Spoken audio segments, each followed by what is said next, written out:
aka PhiDX versus Hwoarang on the Dragunov. Yes, indeed. Interesting that we're seeing PhiDX on the Steve again. Has been rocking with the Lili for a little bit here, but with Hwoarang on the Dragunov, this is going to be a very interesting match. For sure, looking like PhiDX is trying to get one piece of Hwoarang's right fist.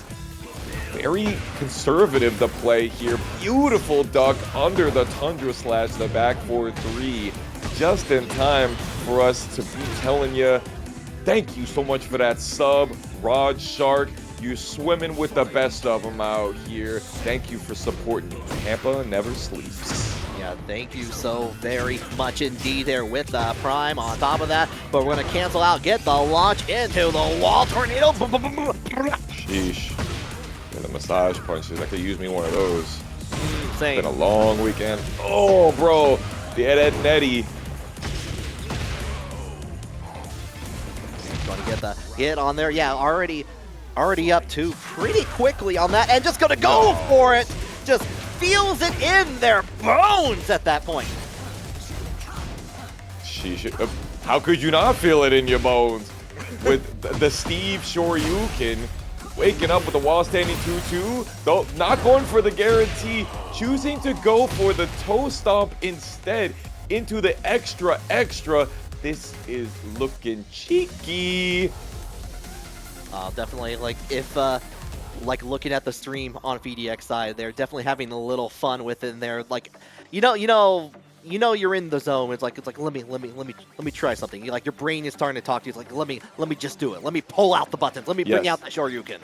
Let me run those dopamine buttons. And you know what? Whenever I sub to a channel that I love, I get those big dopamine rushes as well. I know that you got it, Lopside FGC. Appreciate you for incentivizing and supporting Tekken Never Sleeps. At the same time, we're all also down to the last 4 codes in the match arena. Thank you so very much. Get those filled out indeed. As we go right into the next round between PhiDX and Hwoarang here, we're already to the wall. Half that life bar already gone. Just going in for the grab. Good break from Hwoarang, but you still have to worry about the heat dash. Confirm after. Yeah, imagine it being like, you think that you're plus after this throw break. You're really not. Look at the speed run. We had games done quick at PAX West last weekend, and I think PhiDX got himself a little bit of an idea that he might try to run him some gold split on this stream setup right here. Almost got the split on there afterwards, looking for that reaction here. Round 3, 2 up here. Set point for PhiDX, and we're just going back, way back. Oh my god, the Lion Heart. This is rough. It's hard to be a lion, but you have to in Tekken 8. You can't let him run over you. Yeah, Hwoarang, Dragunov needs that chair on there, trying to tame the lion on here, but we're going, and we got that wall on there too. No, we're gonna switch it out here. The sidewall seems live, but the sidewalk away from Hwoarang finally gets a chance to get in there, but still barely much in that corner. Tough one. Smash, very safe. Literally 1 pixel of health remaining. And of course, the Wild Man down 2-1. That's how we get it done. Some very polarizing characters. I think a lot of people have talked about how Azucena has gotten some huge buffs in Season 2 and some huge buffs as of Season 2.05 as well. And Lars, big buffs, starting out already with that down forward 1 string that we're seeing. Crimson already with the biggest buff I see. The Strider Hiryu costume ready to go on top of things. Already half of that life bar gone from Apple King. And we do get that counter hit low sweep on top of that. Sidewall is going to save the life for a brief moment here. But you need that 1 mid, and that's all you need. Tag your it. Yeah, honestly, I think that's kind of what we were seeing a lot in our first set for this evening. We're seeing these big moments, like these big heat engages, getting the combos, but it's about being able to keep that momentum and stay on top and be able to get these punishes. You got to be able to punish those plasma cutters. Yeah, you absolutely have to here. Like with Apple King trying to get in with the, gets in ducks on the high, but actually able to get out of that finally. Try to go for the orbital. No can do from Crimson, but does get the follow-up in there. Try to go and play their own game. Going for the throw. No, can't do again. Big low block, but unfortunately no punish on it. They're moving forward. Does get the kill eventually, but you know, we gotta wonder where are these ducks coming from? What are they for if you're not gonna get anything off of them? Yeah, like you're looking out for something that either the player is not going to be doing, or just like not going in there. Maybe you're thinking about a different player, maybe another opponent that you fight time and time again at that point. Like every opponent plays a little bit differently. Absolutely right about that. Apple King getting caught ducking after Crimson hit a few of those clutch lows earlier on, and now you got him thinking, maybe I should look at my toe. What in the good googly moogly was that risky? Guys, you didn't finish out the combo, just got the hit on there after, but you know what? They eat Ash from Crimson. Gonna strike it down, go up 2 rounds. It's a nasty button. It reminds me a lot of the similar button that Dragunov has. Ooh, another big arc blast. Crimson wants to go through this wall here or not. Maybe they want to save it, get this full wall combo. Okay, I like the sidestep on there. Enough time to get activate on the key. Trying to get the test on her, but caught ducking again on there. Now going to go like check the toes a little bit and try to play into the heat dash, going right back ender. Try to go for the grab one more time, but no can do. Crimson. Okay, going in with a low parry in here. Going to get a little bit of combo to the running 3-2. Back turn here could be difficult. Tornado heals all wounds. Down 4-2 into the heat dash. Are we going to be able to continue with this? Of course, it's Lars. Yes, it is Lars. Like he's going on the 2-2 train indeed here. This time does complete the follow-up on there, and the perfect punish from Crimson just to get the round on their side. The match even. Apple King definitely went for the entire Hail Mary on the end of that one. All the receivers were in the end zone, and Crimson just went for the sack and said, no, you're definitely not going to make it all the way down there. Cheap. I was going to ask you, like, since you've been studying a little bit of Azucena at this point, like when you're facing a slippery character that is like air hockeying across the entire stage, like Lars Alexanderson, like what are you trying to look for at that point there? Are you trying to respond back in kind with like strings? Or are you trying to like look out for those big normals in there just to get the punishes where they count? Like don't let them go too crazy. Yeah, it's difficult. I know that with Azucena, I think she might benefit from the usage of the Liberator stance. You know, especially when she's in heat, she gets those guarantees. She does have orbitals to be able to get over those blows. And, you know, just not allowing this to happen, not allowing Crimson to run down 4-2 mixes on you consistently. It's pretty fake on block, but on hit, it is a nasty situation. So definitely being more active on the outside. Yo, Marty's sleepy, active in our match arena already with $50. We like that. Yeah, shout out to the VTuber, like putting in the money into the pot there. Thank you so very much on that. As we're getting the camera switch and the counter punish from Crimson on the other side, going to get the hit on there at the end of the wall. Jeez, and got with the dynamic entry 4-2-1 as well. Jeez, that's a rough one. And got all of the wall combo on the top side from the balcony. Continuing further, and if Apple King wanted to do any sort of power crush, couldn't do nothing about it because of the throw. No, now we're checking for the highs in here. Going to keep the distance in there, playing from the mid-range into the close, like just following up, like having to force all the blocking in here before a little bit of punish. There we go from Apple King. Gotta check with the mid into it before the low comes out from Crimson just in time, but does get the trade. Both players going down. Again going down. Just frame same twice, risky. Just all the way here. Trying to go for the throw one more time, but this time Crimson going to get that crush into the legend of the hidden temple. Oh my gosh, it's the purple parrots. He's flying through here. Let's see if Apple King can be able to climb up this tree like the silver. It's a silver snakes, damn. Yeah, silver snakes, yeah. Yeah, silver snakes snakes were the ones that never won, it felt like. It's like, that was my team, and they never won! I'm saying, yeah. Silver snakes. Yeah, but the blue Barracudas are still out there, like, got the blow up on top of things. Oh, you missed it, but got the Liberator stance, got the low count parry on top of that to kind of keep the turn. And again, we are just trading for trade. These haymakers left and right. Crimson finishing it off with that dynamic entry low Jin, and Kudons was playing Devil Jin. They typically wouldn't play them both at the same time. So we got ourselves a mirror match on the Celebration on the Sen. Best characters on best stage. Let's get it going. All right, yeah, the saxophone starting to play it up here, and we're already getting down there. You try to fly up there? No, do not try to hell sweep me. Do not try to fly in my zone here. I'm ready. Don't let me into my zone. Oh, got it. 3-ring circus continues with the realignment afterwards. Oh, don't got those electric wing godfish punishes, so maybe they live to tell the tale or die for it. Sheesh. Oh, they both were at the same cosplay contest. Saw each other like, you got the same wings as I? How dare you? Ooh. Yeah, back turn, off axis. That was a tough one to get regardless of the down jab. Dropped them all. Gotta hold it down there, but nice sidewalk in there from High Disorder. Gonna go ahead, use that heat dash in there just to carry it over. Still had access to the tornado. Try to get to the wall, but no dice.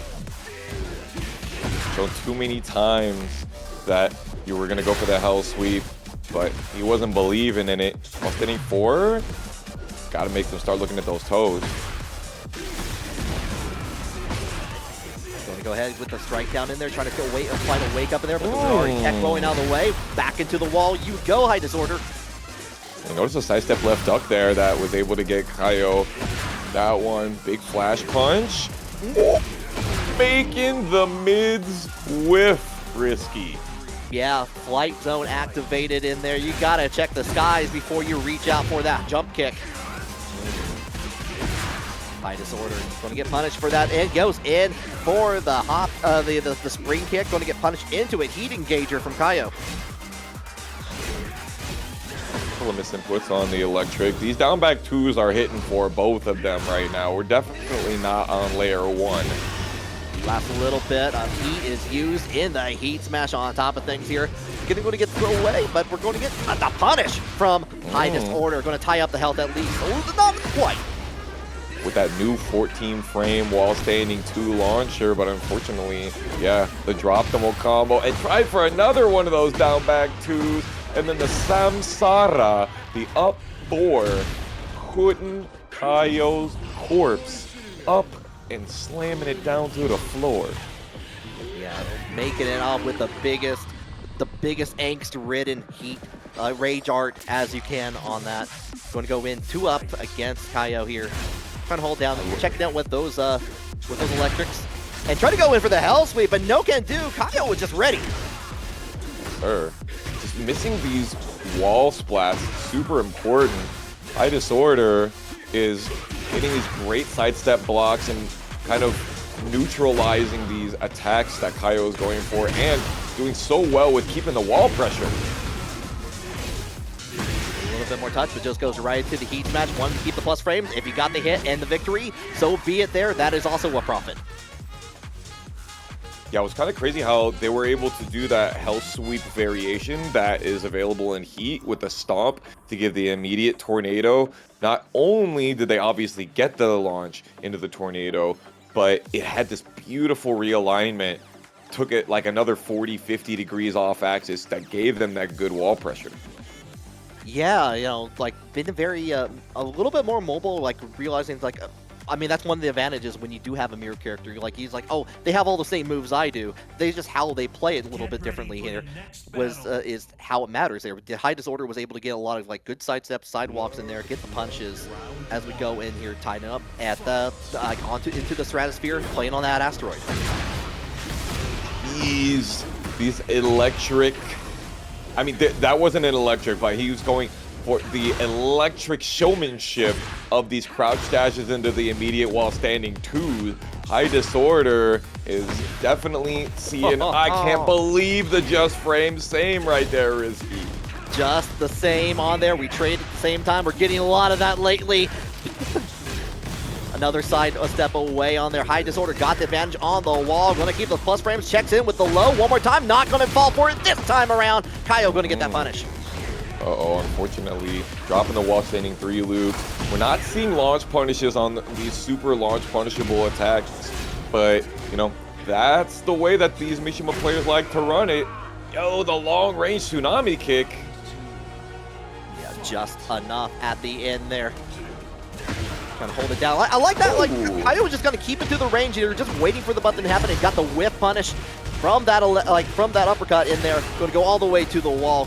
But the kip up says no. This one hits with the chain. Tries to immediately go for the wall standing two. Kaiyo getting hit with the double lancer and big heat dash. The question is, are you going to be able to get all this distance? Oh, that's a great question. You don't have access to the lava floor yet on here. You're not going to get it, but you got the knockdowns and the guarantee hits afterwards here. You don't even need that wall. You can save it for later. Put it in the fridge. With that, and if you get one of those launches into the Heaven's Gate, that could be dastardly. You might as well be a luchador player. Tries to stop it with the double drop kick. Kaiyo looking pretty confident. Make me think we're going to see some JC combos all of a sudden in the middle of that luchador. Going into the heat smash one more time, cancels out of that, going back into the middle of the stage here, trying to find it, but nice 1-1-2 in there from High Disorder. The chain, very long range, very long whiff recovery on that one as well. Kaiyo is sending it. You definitely got to spend it right here. There it is, the Heaven's Gate. Perfect. All the way, yeah. Going to, oh, the text rolled away. Like, doesn't get the final hit on that. Tries to go in for the jumping mid. Going to get crushed out of the way. Gets the duck, but not the punish on there afterwards. High Disorder trying to finish this off, and will with the hit at the very end. Well done, the High Disorder. Community, which is the best character Discord community. Anyway, on we go to South Florida's Hwoarang, Prophetnoata, the Hwoarang of Florida versus Gray, Eddy Gordo. Prophetnoata with the Fire Emblem Engage-like character here, it looks like on here. But we're going to get started with Gray with the punish on there. Try to go in for the sidestep 3+4, and Prophet was not having any of it. But unfortunately, let him get away with murder right there. And Gray almost getting the rest of the combo on the end of it. Extra damage. Trying to kill it, like a little bit of delay on there, try to go with farm, but trying to get out of that corner with the heat engage. Oh, you're in dangerous position, Gray. Trying to get away, like that wall is going to go at any moment here, trying to step away. Well, 4. Okay. Yeah, Tsunami Kiss to be able to get out of there. And of course, the panic button for Eddy Gordo's. That button has not changed. Most of his kit has, but that one has not. Yeah, that's such a good button too. Just like, especially if, like when used sparingly, it's like just a spice on top of that dinner plate for sure. Going to get in with that big punish in there from Gray. You're going to use that 3+4 just to get all the way to the wall here. And there you go. Boom goes the wall. I can't believe that actually broke. I also can't believe that, because he hit one wall already. Yeah. And then he was going to hit another one. I know Prophet is seething right now. Lock in, my guy. You don't need this round. You got the rest of them. He rolled out, and then he rolled back in. I am confused. Little just as confused as with that sidestep 4 on there. Going to get the Gray up 2 rounds in here in Lee's garage, holding it down here, and now trying to like kind of keep the distance a lot. This time trying to go for that sidestep 3+4 yet again. This time getting the launch for Prophet as we go all the way into the wall. 92 off of the plasma blade. Gray trying to cartwheel his way out there, and yet again the sidestep 3+4. Prophetnoata got hit out of trying to jab floated earlier on. Damn shame. Now he's the one up against the wall. 2 Mandiga stocks are active on there. Unfortunately, you are in handstand, so that means you are susceptible for this little bit of a combo punish on there against Gray. And the back one is working out for him as a panic button. Gray losing all of that Gray life. Ironic.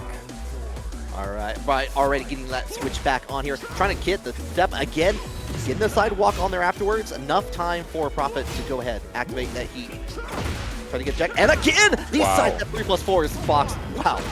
Dude, that's like the 4th one that has hit Prophet already.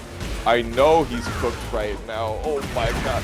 My brother, lock in. The Manjinga is just, you see him standing still right there. He's like, all right, man. All right, and then the G-Clef cannon and run up to down 3-4. You got this, brother. Lock in. You can do it. Yeah, playing the song, the Plague Doctor, the Gray Doctor, even on this, just getting strong. Like, was really just not afraid. It's like, I'm gonna throw out the big moves. I'm gonna get the punishes. Where even if I missed at that point here, are you going to get a there was a couple times where we got those a little bit of a punish on the sidestep for 3+4, but that wasn't not enough to deter Gray from continuing it. Yeah, he had some options after the sidestep 3+4 got blocked to be able to continue his own offense, but I'm pretty sure it's not punishable. Chat, help me out. Things have changed a lot. You know what's not changing? Laser Kuma staying locked in to TampaNeverSleeps, hitting us with the sub. Appreciate you. You know what? You a top. No sub today. Arena Underground, here we are. This is going to be risky here because Eddy with walls, exploding walls? Exploding walls. E1, M1, Doom style here. No exploding barrels, just the walls is all you need here. Oh, must be nice. Must be nice indeed to get that launch into the tornado. Watch out for the explosive wall. I'm not going to use it just yet here. Just going to try to get the knockdown on there with the follow-up. And Prophetnoata just kind of dancing on the floor. Didn't go for heat dash there. Interesting. Okay, Prophet getting the sidestep on it. No launch. Boy, while standing 4-3. Natural combo. Damn shame. Damn shame indeed. But Prophetnoata good getting that hit on there at the top. Doesn't get the fall, but yeah, the while standing 1-3. Going to get that punish in there for Gray all the way. Hey, you know what? We're back already here this time. Are we going to explode it this time? We're going to keep it. Just save it for later. Hey, guys, in case you wondered, Hwoarang sidestep 4, -13 on block. Gray says, I have done my homework, and I know how to put it into practice. Holding back there, a little bit of that beat. Actually caught Prophet as they're trying to approach on there. Goes in for the down back 3 to finish it out. Gray is already up 2 set points. Nice, beautiful backdash. Look at the screen. Show them what you mean with these kicks. Of course, the best combo ender. Keep it on there. Finishing. That calls out the jump off from the wall there. This is going to be definitely Prophet's wall in here. Survival to continue on to top 48 qualifiers potentially. Regardless of whether or not he takes this dub right here, that one goes into the highlight reel 100%. Am I right, y'all? That was nasty work. Feeling a little bit alive. This time the sidestep down forward 3 does not make its mark. No punish really though. Getting in the hit with the duck jab, holding down. A rusty knife, try to go for a throw. Unfortunately, not one of the tracking ones. Gray trying to kind of goad him, play keep out, try to say, come catch me. Oh no, risky. The heat exclusive move, the quarter circle. No 3. way. Oh, no can do. They're guaranteed punish on there afterwards. And you know what? We're just going to go into finish it off with style. The guaranteed hit. Gray going to be the one moving on.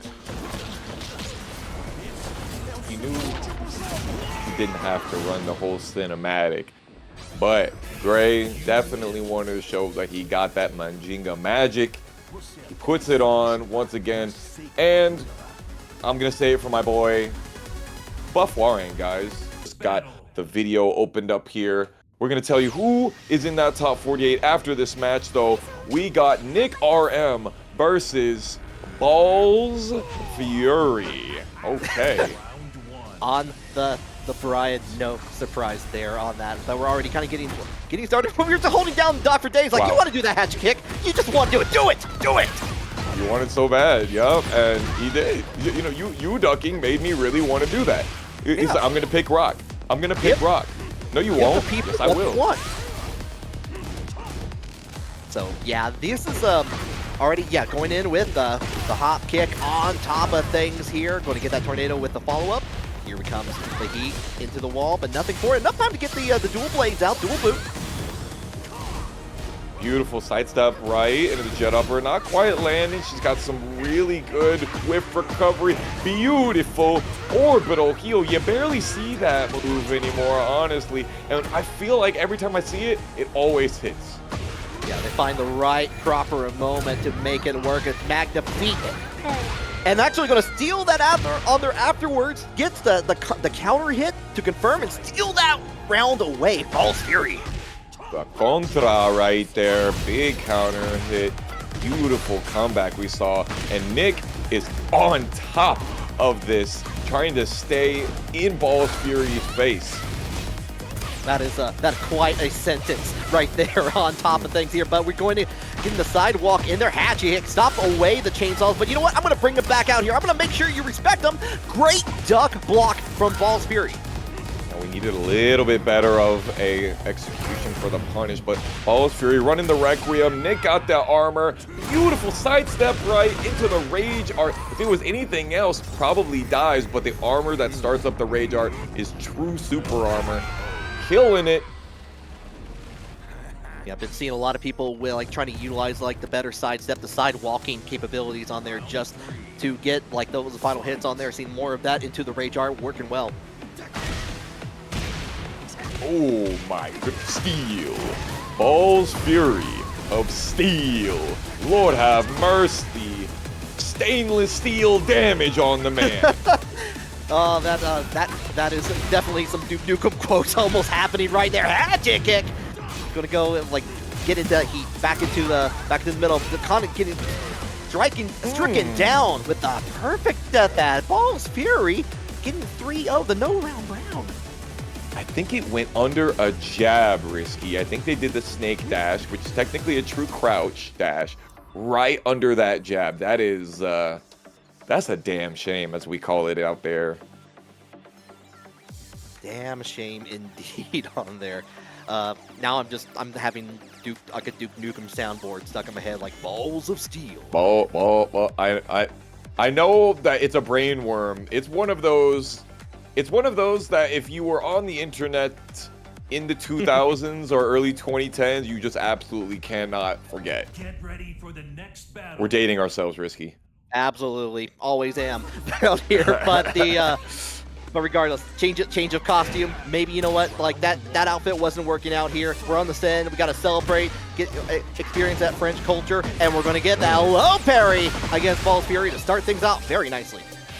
Interesting. 44 damage for pressing about 3 buttons after the low parry. Must be nice. What are we playing, King? Almost, but not quite on that. A little bit of sidewalk, like going to get pushed into the wall, going to get that wall splat for Balls. Try to go in there. Oh, great stuff. Check out for a lot of these counter hits, and Balls doing a pretty good job at it, but Nick has kept going with the pressure. Luckily, though, our aerial in the middle of that heat smash into the mock punch. Okay, we're cooking. Well, the call out that was there for that heat smash already back. Goes ahead and actually just finishes off on the delay, and it works out in their favor. 9 seconds on the clock. You're holding it down, but we got the counter hit knee from Nick RM to finish the job. Put a round on their side for the first time this set. Yeesh. Okay, extra guarantee, gratis on that one. The quick trim, fastest option out of the chainsaw. Beautiful sidewalk to the back. Yeesh, the damage. Enough time to just go in, but Hatch Kick says, like, you know what? I don't want to deal with the Home Depot. No, thank you. Dang, there will be no construction out here. No 2x4s. Only all this damage. 34 seconds left. Beautiful movement right there. That's a double back turn punish with the movement. Who says this ain't a 3D game? Yeah, definitely showcasing all 3 dimensions in there from Ballsfury. 3-dimension of Furious Balls absolutely coming straight at Nick RM. Going straight for the low. Okay, I respect it. Go ahead. Yep. Throw it out into a tornado. You're going to get to that wall. Enough time to activate the heat, get a little bit of extra damage on here. Try to fire away, checking your kneecap, checking your ankles with a rocket launcher. And the mid going to strike it down. Up 2, trying to stay alive. You're definitely going to finish that string. Doesn't get a punish. Beautiful duck by Nick. Tough one to deal with. I definitely thought that they were going to get that punish. Knocked it out with the jab, but here comes the chainsaws once again. With the pressure. Still need some better punishment with that. Big counter hit knockdown with the hatchet. Gotta let them know we have those ready to go. But big wall splat into the extra. Checks the checks the legs at the very end there. Just yeah, like been able was trying to like threaten pressure with like going into dual boot, going into the follow up on there with the low on there afterwards, and Fury was just not having any of it. Was like he's like, no, I'm not gonna hit anything here. I'm gonna try to get a punish on here afterwards, and like Nick was able to get the chainsaws out there, being able to kind of throw things out a little bit more, and being able to especially take advantage of that huge wall damage at the very end was very helpful. For sure. Get ready. Absolutely. I feel like we saw a lot of the dual boot low, the down 3 even. Ballsfury pretty good at seeing it coming. I didn't really get counter hit by it too often. I will say though, need some better punishment. Already starting off with the cannonball straight. Tries to go for the Requiem. No longer a natural combo on that one. They did nerf the cannonball straight. Buff my man Bryan, guys, am I right?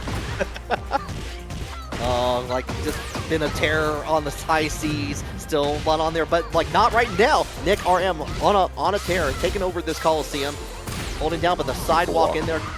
Yeah, beautiful. Get to all of this with the double knees. Extra damage. Ooh, waking up backwards, making it so that you can't get hit by the tech trap.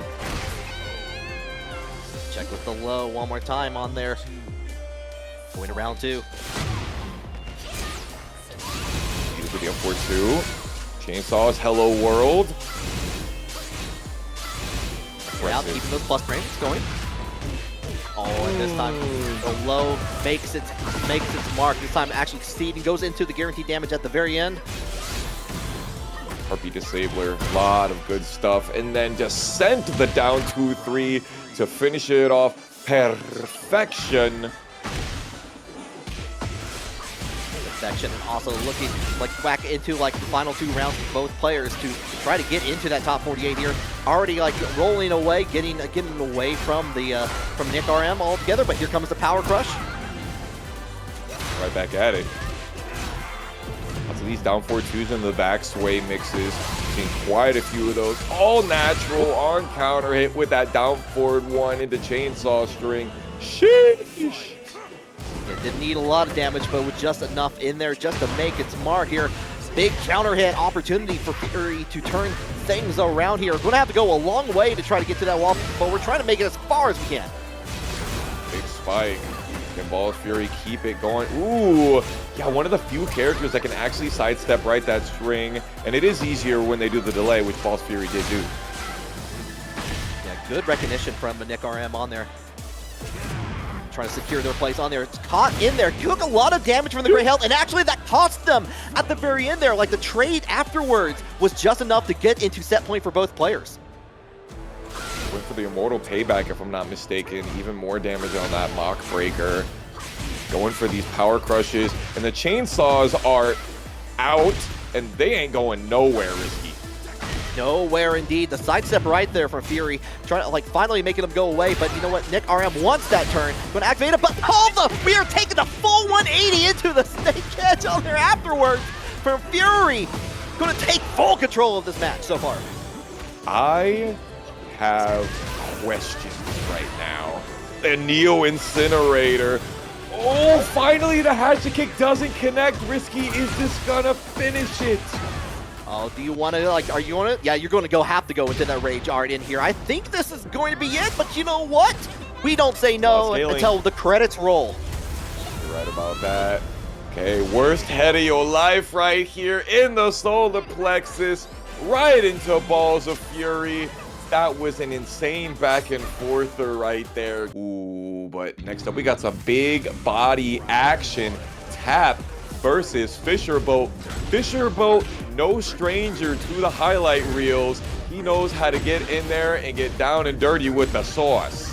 Oh, this is a wild pack-man customization, looking prim and proper, Shadow Labyrinth style even on top of that. And Fisherboat is already showcasing what makes that raw damage happen for Jack here. Getting the stomps on here, trying to prevent away from Tapp. A lot of chip damage on the gray health on the side of Tapp here. tough one. Playing versus Panda has been so different now that they have changed up the way that the chip damage mechanic works. You tell me that a jab is supposed to be able to punish that button. That's crazy. The reach that Jack has. What a back and forth that round was. Risky. Yeah, absolutely. At the very end there, Fisherboat was like, I'm going to go for that one grab on there afterwards, just too far away. Tapp with the whiff managed to finish things off, and a beautiful duck from Fisherboat to go into the Atlas Hammer and to begin things anew with the makes noise. Nasty work. Fisherboat definitely done his homework. I know you weren't thinking about doing that guaranteed, that little unique get up that bears have. I'm going to headbutt you. You're not going to want to do any of that ever again. Ooh, and then the tilt-a-whirl puts you over my knee, ask you what's for Christmas. Tie up the rounds with that part here, but we're already getting it. We are slobber knocking. We are bringing out the big guns. Yeah, Tapp is doing a lot of these big launchers. And to be fair, a lot of these are ducks and launches and just getting a little bit low on it. Fisherboat sending a lot of these gamma charges, armored options. They're doing so well versus Tapp right now. So well into the heat smash in there. You're still stuck in the corner, activating on the heat from Tapp in here. Trying to go in with like the sidestep options in there, but you know what? The down forward too, calling it out on there. With that final hit. Dang. They really did a number on the Bear God Fist, to be honest. You block that move, and it's like, all right, cool, now I'm 3 feet, like 30 feet over here now. Even a bear can't reach me. Ooh, the Salmon Hunter full charge. You thought that you were going to be able to punish it? Piggy Tech, I respect it. Oh, with the perfect at the very end, they're tying it up. You're already checking for the duck on the high jab. Good break. I like the kind of patience that's like trying to see where where Tapp is going to go here, but going to get stuck into the wall, into the heat smash in here, plus frames in here, but we're going to turn things around with the throw. Oh, that's like right next to explosions too.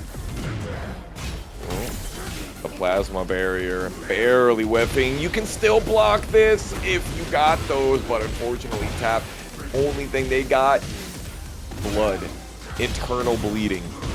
All the Call of Duty perk on top of everything else. Like trying to go in and that catching with the low at the very end. Fisherboat, very extremely visceral match between those two. Real back and forth, but Fisherboat was able to take that over there. I think it's pretty common for Jack players and Kuma players to kind of know what's up with one another, because a lot of time, like, if you guys remember, Jack and Kuma had almost the same like move list way back when. It's like Jack, Kuma, and Ganryu have a huge amount of the same moves.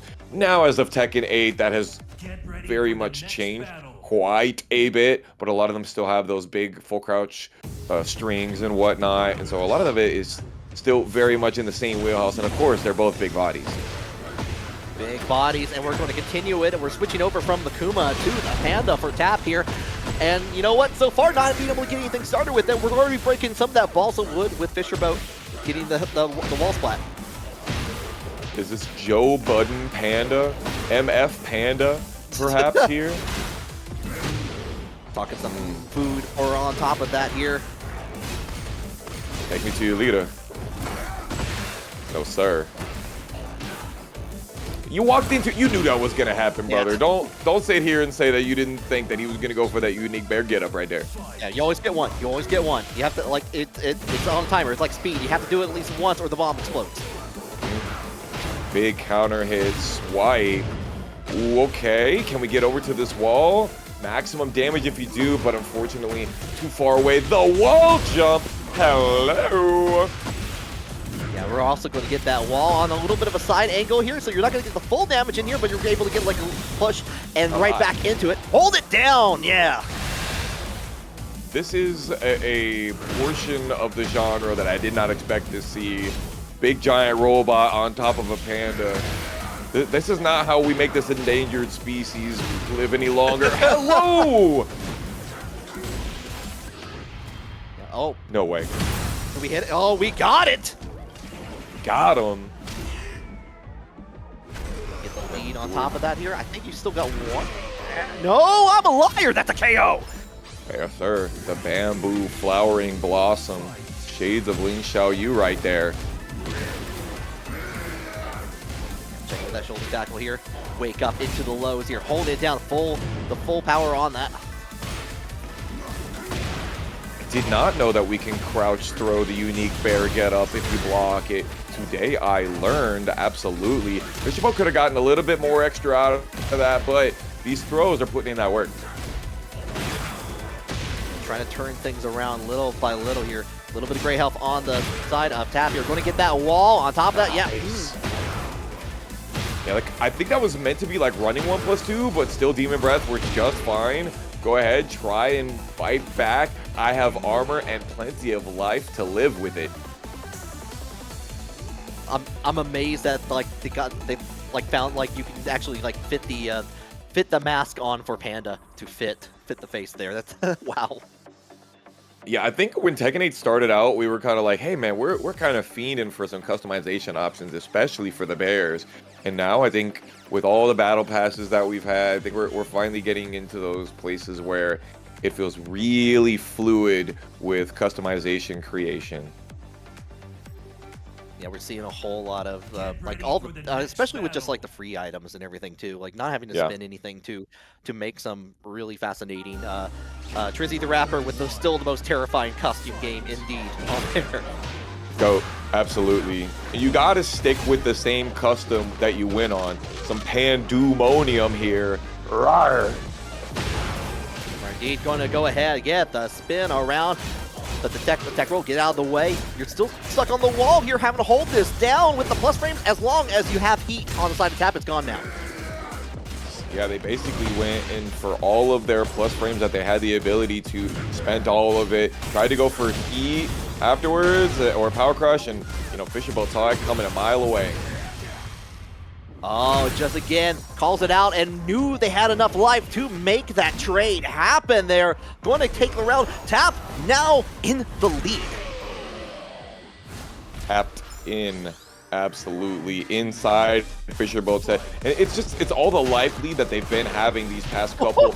That's in another example of the strings that they both have. They both have the 2-1-2 string that allows them to get that. Ooh, the piggy tech. Shout out to my boy. Oh, the Fisherboat is upending here. Pandas are not allowed on any fishing boats here. Still has access, going into the heat smash, hold it down into the low one more time. Perfect. 23-second perfect. That's a rough one. Tapp finishing that out. Yes, the dump truck to get the punish. That's absolutely maximum damage. This time breaking the throw on there afterwards. Using the bear crush, power crush. Careful, docking. Can't be doing that one. Ooh. Gonna be back turn, so you're not gonna get the big combo, like was able to get out of that situation, but still only has a little bit of health to their name. Could be 0. Nice one with the Tyolfin blast, the back 1+2. Oh, it just goes in for the hiding stance bear grab on there afterwards. Tapp is going to take that 2-1. Happening right now though, we got PhiDX versus Gray. PhiDX coming back with the Steve once more, and Gray with the Eddy as well.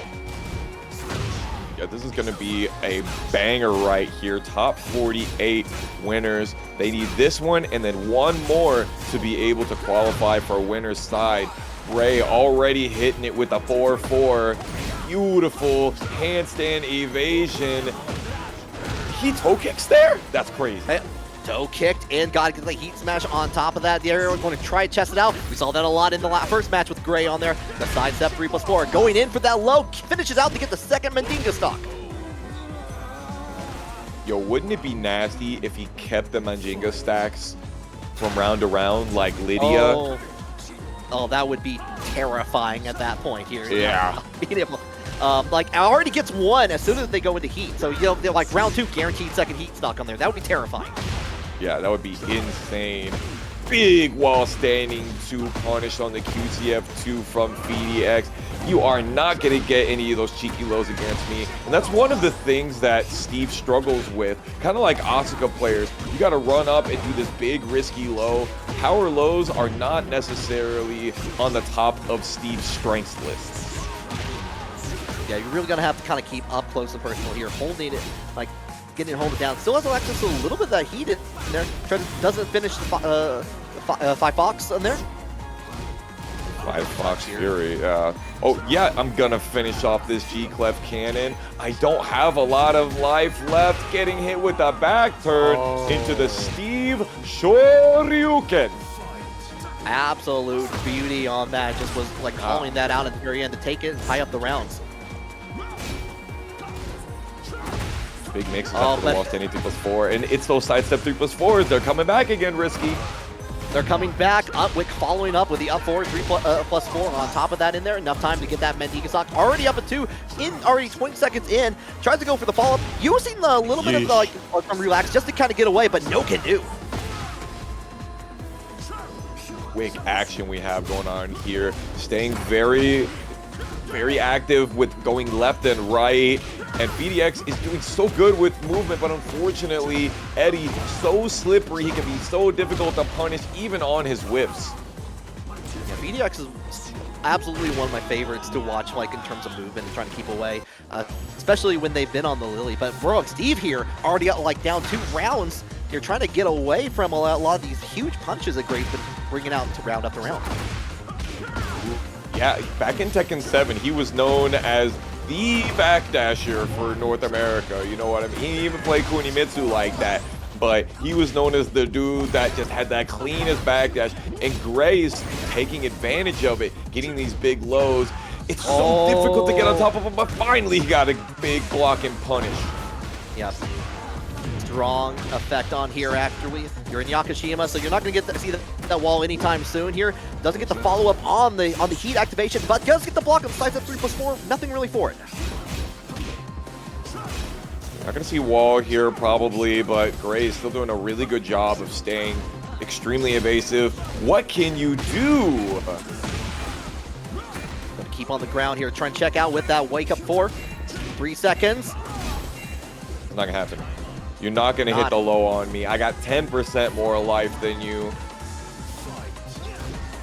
Yeah, didn't have access to extra resources to really make the change happen there. Good break.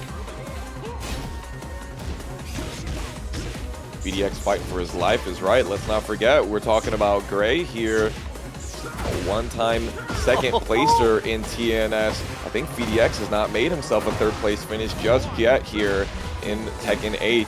He's been vying and fighting. Could be this one. Yeah, PhiDX has been definitely in several top 8s on here. Gray is it's been a while since I've last seen them in a TNS here, but they're looking extremely strong at this point here, tying up like with the rounds here, with a little bit of Gray health, and they're following with the relax 3-3 into Mandinga.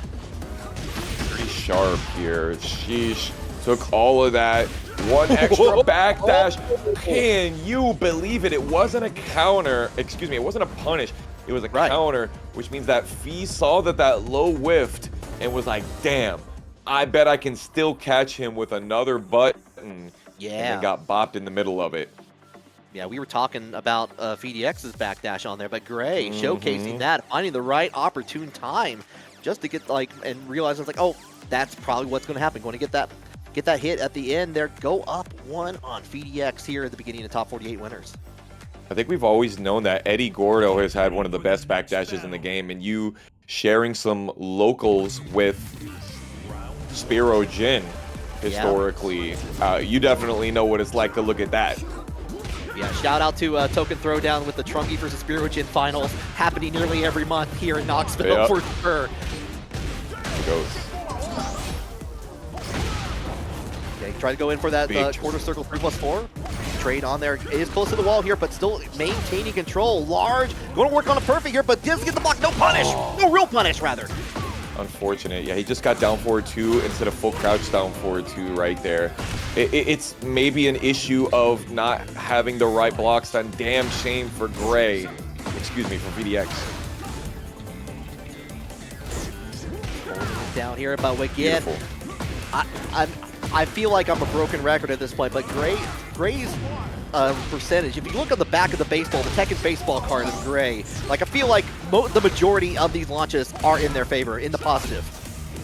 Yeah, these wall standing 1-3s have been super fire, and now running the handstand because we're so close to these walls, it can be so difficult. Fee trying to get some of this recoverable life back, and he does have heat on deck, but Gray with the 2 Manjinga stacks. Okay, does get the sidestep punish on there. We have the wall, chance for a splat on there. Another sidestep in there, catching on the ground, but the handstand from Gray going to turn things around and hold it down with the throw. Luckily, didn't have a back wall hit, but still had another opportunity. There goes the big boot from Gray, and PhiDX needs your help out there, y'all. Here we go, starting it with the rocket launcher. Oh, and there again, going in with the back down while rising 1-3 on top of things here. Going to get, trying to get to maximum wall distance with the up forward 3+4. Going the heat dash, holding it down here, but now you're putting it to the wall. Like Steve trying to turn things around here at the last little bit of heat.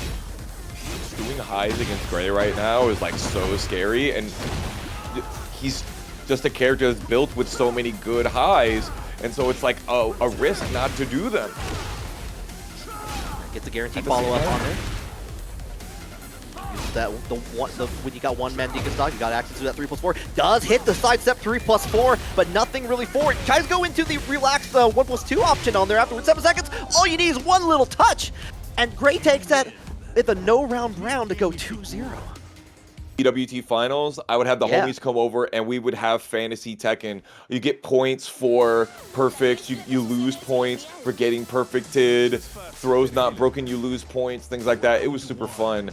King Ray Jr., by the way, taking a loss 2-0 to Fradin. And that is why Fradin is playing versus Unmei Survive versus top 16. But enough of that. We got Lucius versus Cake. 956. This is our third Azucena of the night, Risky. Third different Azucena. Azucena stocks are going up for sure on that. But first time we've had with Cake with the Claudio. First time we've seen Claudio on the stream here so far tonight.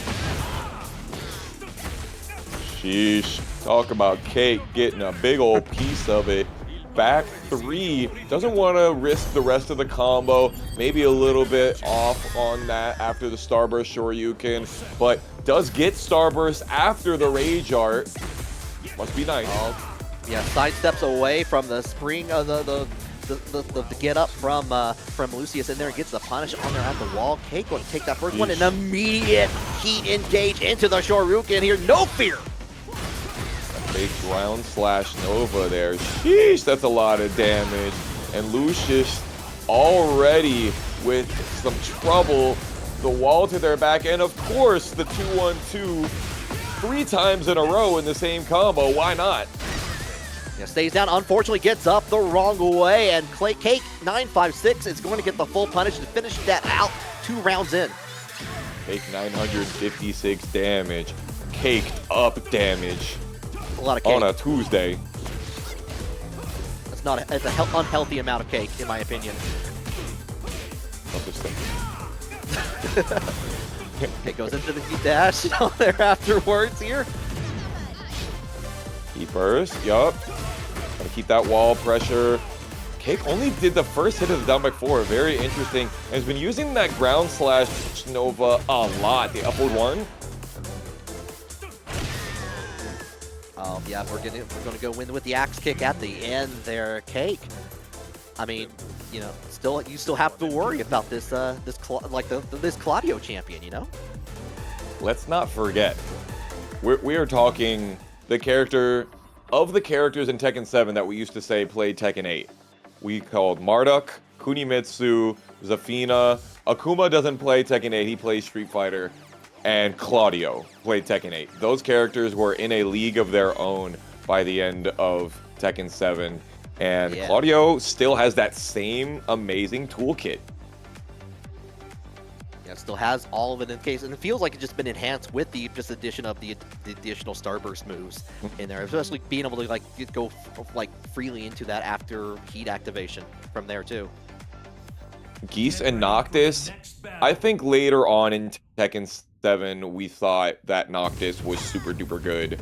I think it took a long time for people to feel that way, but especially in North America, we felt that way with how strong PhiDX was with that character, and then Cherry Berry Mango starting to pick up the character as well. But neither here nor there right now. Lucius getting some pretty good punishes to start coming back. He does get the follow-up on there, trying to sidestep away from that, but the beautiful duck from Lucius going to go ahead and get a punish on top of things. Yeah. Oh, doesn't get to extend it, and unfortunately he has to deal with the hop kick from Cake to turn things around. Tragic. Whiffing. Drop them all. Cake, knowing that you're going to hold back in that situation, don't even need the sidestep left. Up forward 3+4 gets the beautiful realign. Not going to get the second wall, of course, but we're going to hold it down here. No block. That's a lot of gray health on Lucius here. You're telling me, sheesh, I'm colorblind and I can still see all of that. Ooh, you can still keep some of this life left. The cigarette is almost burnt out from the embers. And there it is. One of the stronger down jabs in the game because it comes out of a string. Yeah, being able to kind of get the follow-up on there afterwards here, being able to turn things, like, because Lucius was trying to get in with those pokes on there afterwards, but able to try to get back in here. But now we're high holding down, again, getting down with the duck jab. Big back four there. Cake continuously pulling Lucius with their back to the wall. Nice heat dash to be able to get out of it. And back you go. Yeah, back you go. Burns up the wall just a little bit here. Goes in with the one grab. A reminder, both of these characters, Tekken 7 and Tekken 8 characters, they do not have true throw mix-ups. Only one or 1+2s. Generics are 1+2s. Down. Okay, gets the break on there, but we go in. We finish out the string here. 8 seconds on here. Don't need any more time on the clock here. Just going to finish it off here to tie it up into round 3. La Contra, big counter hit right there. Dude, that leg was long as hell with the fake edge on the end of that. So very long, just reaching out and getting the touch at the very end. Does get the throw from Azucena here. And tries to go in right this time. Yep. Kick him below and gathers with the trade to take the lead. Yep, staying nice and frame tight as you have to playing versus Cake, because he has shown consistently that he's going to be using those turn stealing tools. Yeah, don't want to steal any more turns here. Just wants to finish before Cake to get started here. At the last third, not quite in rage territory, but has enough to get this over. Another duck from Lucius. The heat smash at the very end. Yep, almost dropped it, almost fumbled, because they got just a 2 jab instead of the wall standing 2 after the duck, but kept it together with the heat smash. By the way, we've seen 3 Azucena players out here, and I just want to shout out my coffee connoisseur loving homie, the one, the only D-Generation Flex founding member, Vector Spectre. If you're out there, brother, getting your eyes on this one, just let to know we're thinking of you, baby. Yeah, shout out to, always love seeing them at all the different events that we've both been at on that. I remember like one specific event was like making French press coffee for everyone on there, was like ready with that thing. Oh, dude. Yeah, he's got the pour-over setup. He brought the pour-over setup to the Airbnb at, I think it was Max Mode, the first year of Max Mode. Or was it Oktoberfest? I can't remember. Big ATL events you can't miss, y'all. Already going right back in. The running 3-2 on there afterwards. But you know what? We're going to activate that heat. We're going to keep the problem 2 on Cake side here. Go all the way to the wall. Nice duck and punish. We've got some delays on these strings. Cake is in some trouble here. Liberator down 4-4. Whiffin. Ooh, he didn't have heat. Yep, unfortunate for that here, but we're going to get in, bring out that punch right at that. And Lucius taking the lead. Yeah, if Cake had heat, that would have been the heat dash into extra damage. It would have been exactly what they needed, but unfortunately, way too close to the wall right there to be able to get anything else outside of his heat dash. I have to say, I do like the awareness from actually both these players, like checking out the highs from like as they were getting the approach on there. We saw a little bit of that from Cake, but the trade-off here going to go into the Tornado. You still have access to that heat resource on top of that. You're not going to get to the wall here, so you're trying to get as much damage as you can. We're going to finish it out with the heat and get the, unfortunately, a wall switch in here. This could be Cake's turnaround. Never mind. Never mind. Forget anything I was saying there. Loud OKC, it's my boy Medina Prime, the creamer out here. Hope you're doing good, brother, after Cream City Convergence. Congratulations on your Community Member of the Year, by the way. Cake trying to be the one getting their just deserved their awards here, trying to come back against Lucius. Going to get all the way to that wall here. Finish it off, so has a little bit of the heat, a little bit good to the last drop. Going to finish it off. He throws again. Scary stuff. You know that he's going to continue to challenge against you. Yeah, finishes out the string one more time. Ooh. Actually, I was wondering about that because they did hit the sidewall, and I was like, I'm not sure if they were able to get the final hit on there. But of course, Lucius, no fear, no, like, not scared one bit. Just going to finish off the job and going to take the match, take the set. Tekken version number 81. Next up, Orbital not playing Bryan. What's up with that? No, just like switching out the Orbital in the namesake for maybe like a Matterhorn, maybe a Divine Step on here, but we're already getting things started here. Doesn't have to go against RV Chris's very powerful Clive. Yeah, RV Cris, number 4 seed in our bracket this evening. For those of you that are wondering, you're like, you know, I haven't seen RV Chris's name that much. You haven't been locked in. If you haven't, this is that guy right there, RV Clutch. Keep it with the 1+2 on there afterwards from RV Cris here. Here comes the heat, going to get the follow-up, going to keep it plus on there after the Phoenix Step. Definitely get those punishes. Not getting away with nothing against me. Just because you think we have a bunch of space in this Coliseum doesn't mean you can get away from me here. Okay, got that. Tried to see if they were going to go for a kip up and get some extra off of it. Nothing doing, though. Beautiful walks. Yeah, like Lili's sidewalk is like still one of the best in the game. Still having to deal with it, like showcasing that. But unfortunately, not able to get a whole lot from it. I think dropped them all. Ooh, but they're still showing the kip up.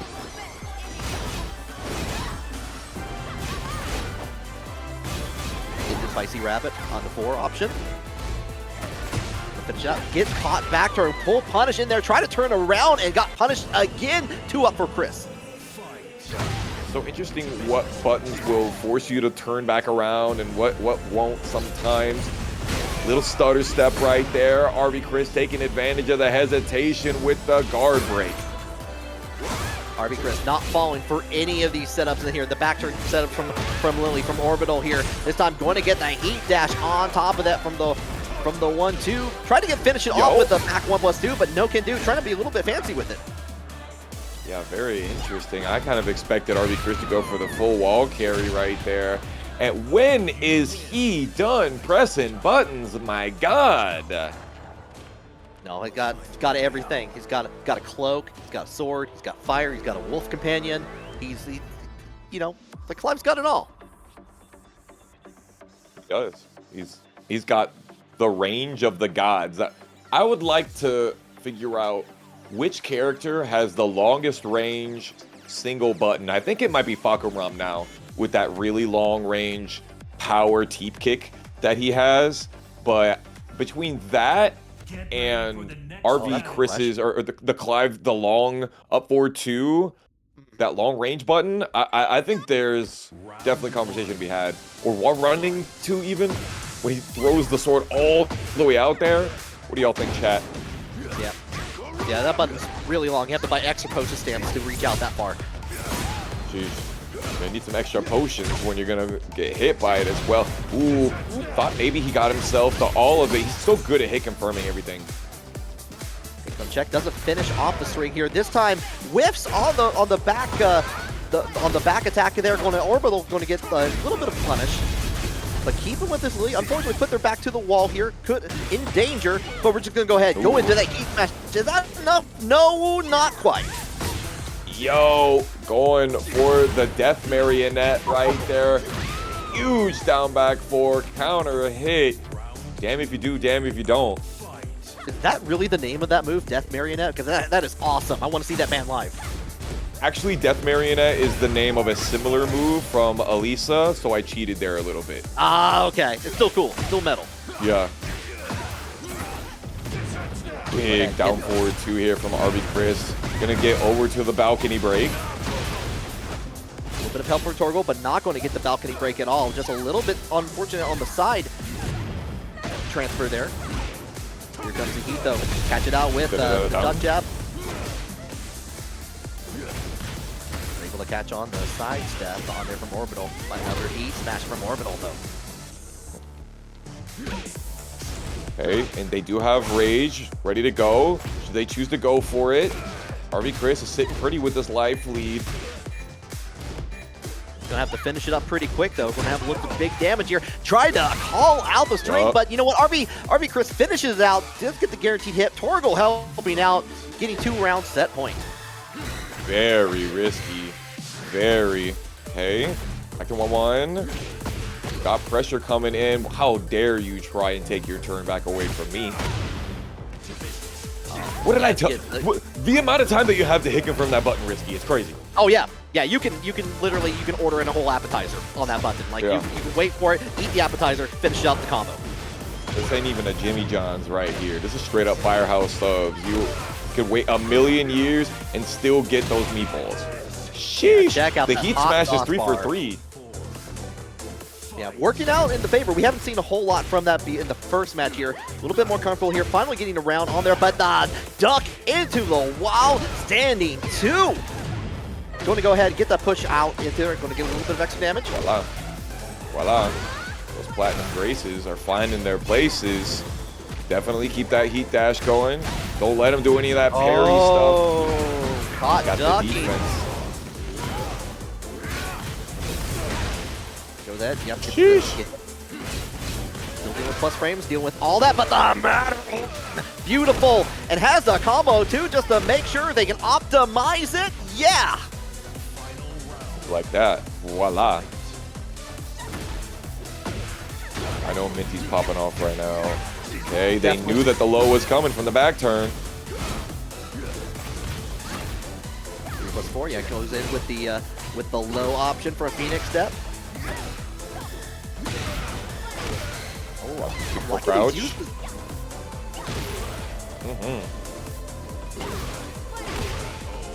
Voila. That's what I'm talking about. It's the simple stuff, Risky. It's all about timing and knowing where to place your single buttons. It's looking like we're watching some King out there, you know what I'm saying? It doesn't take a lot of pokes. It's just picking the button when the time is right, eh? Yeah, you're not wrong on that, especially Lili has some really good confirmations on knockdown, like going into do quarter circle like 3 just to go ahead and get that follow up on there afterwards. It works in so many different situations where you can just like rely on that and get back into your game from there. And Orbital kind of using that to full advantage at the end there. Get ready for Absolutely. The next battle. Yeah, we saw lots of those Platinum Graces. Ooh, Yakushima. Do you think this is better for Clive or better for Lili, the open stage? Oh, this is well, we've seen weren't we in no, we were in Rebel Hangar the first match on there, but That's true.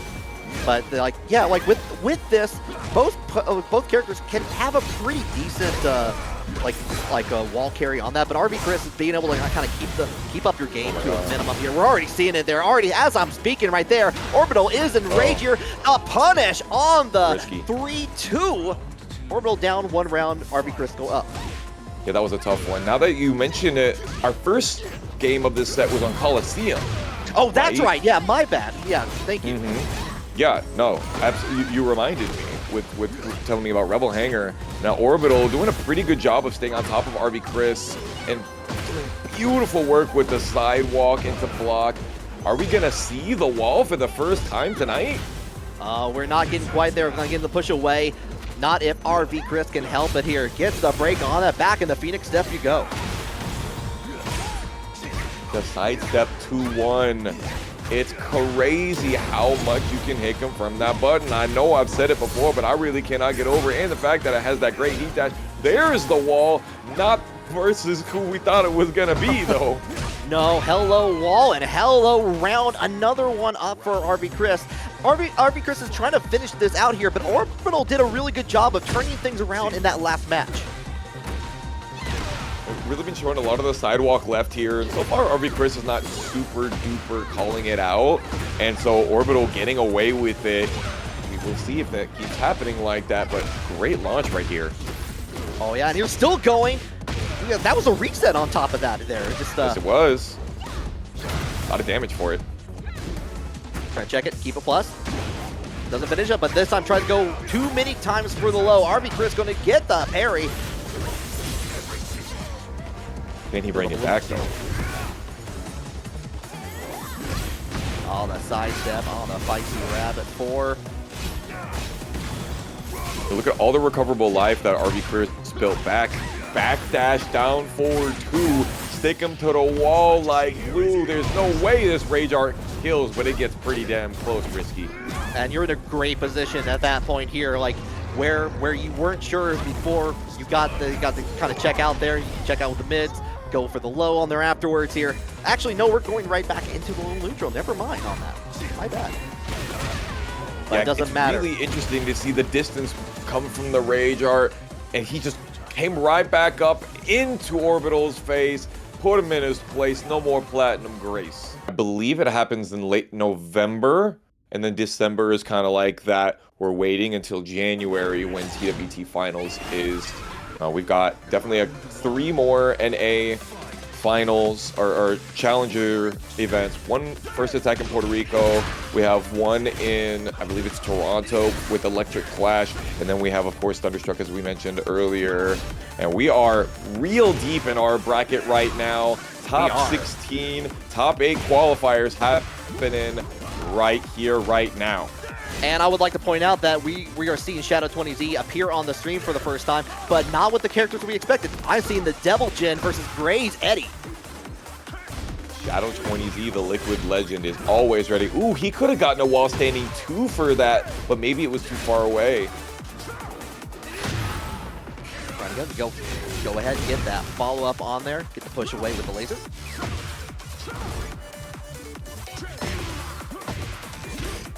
Checking out with these mids here.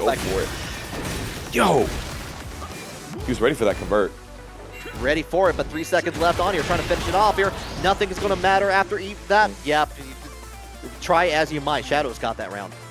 Yeah, the last 8 seconds of that was a Metallica hit right there. Nothing else matters. I got the life lead. Yeah, bring out the cell phones. Bring out the lights. Heel pedal off axis, going downstairs on the pack pixels. Pack them up. Get back on that danger room stage in here, but the punish on the hell sweep on there. You're going to get a full exploding floor for your trouble, and into the with the wall splat with the up forward 3+4 from Gray. Great risk reward right there. Knew that the hell sweep was going to be super good for him. So difficult to catch this character. Up forward 4. Long time we've talked about that button being super good, super bad, depending on if you're a Devil Jin player or not. Yeah, unfortunate on that, but we're seeing with the launch in here, yeah, we're getting guaranteed damage on there afterwards in here from Gray, tying it up in the round count. Flip him over. Yes, sir. More of these wall standing 3+4s. We've been seeing a huge amount of that as a starter for the offense.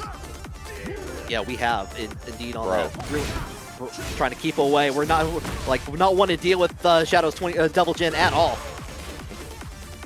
Dang, they keep out electric. What kind of fire? Electric people. Ooh.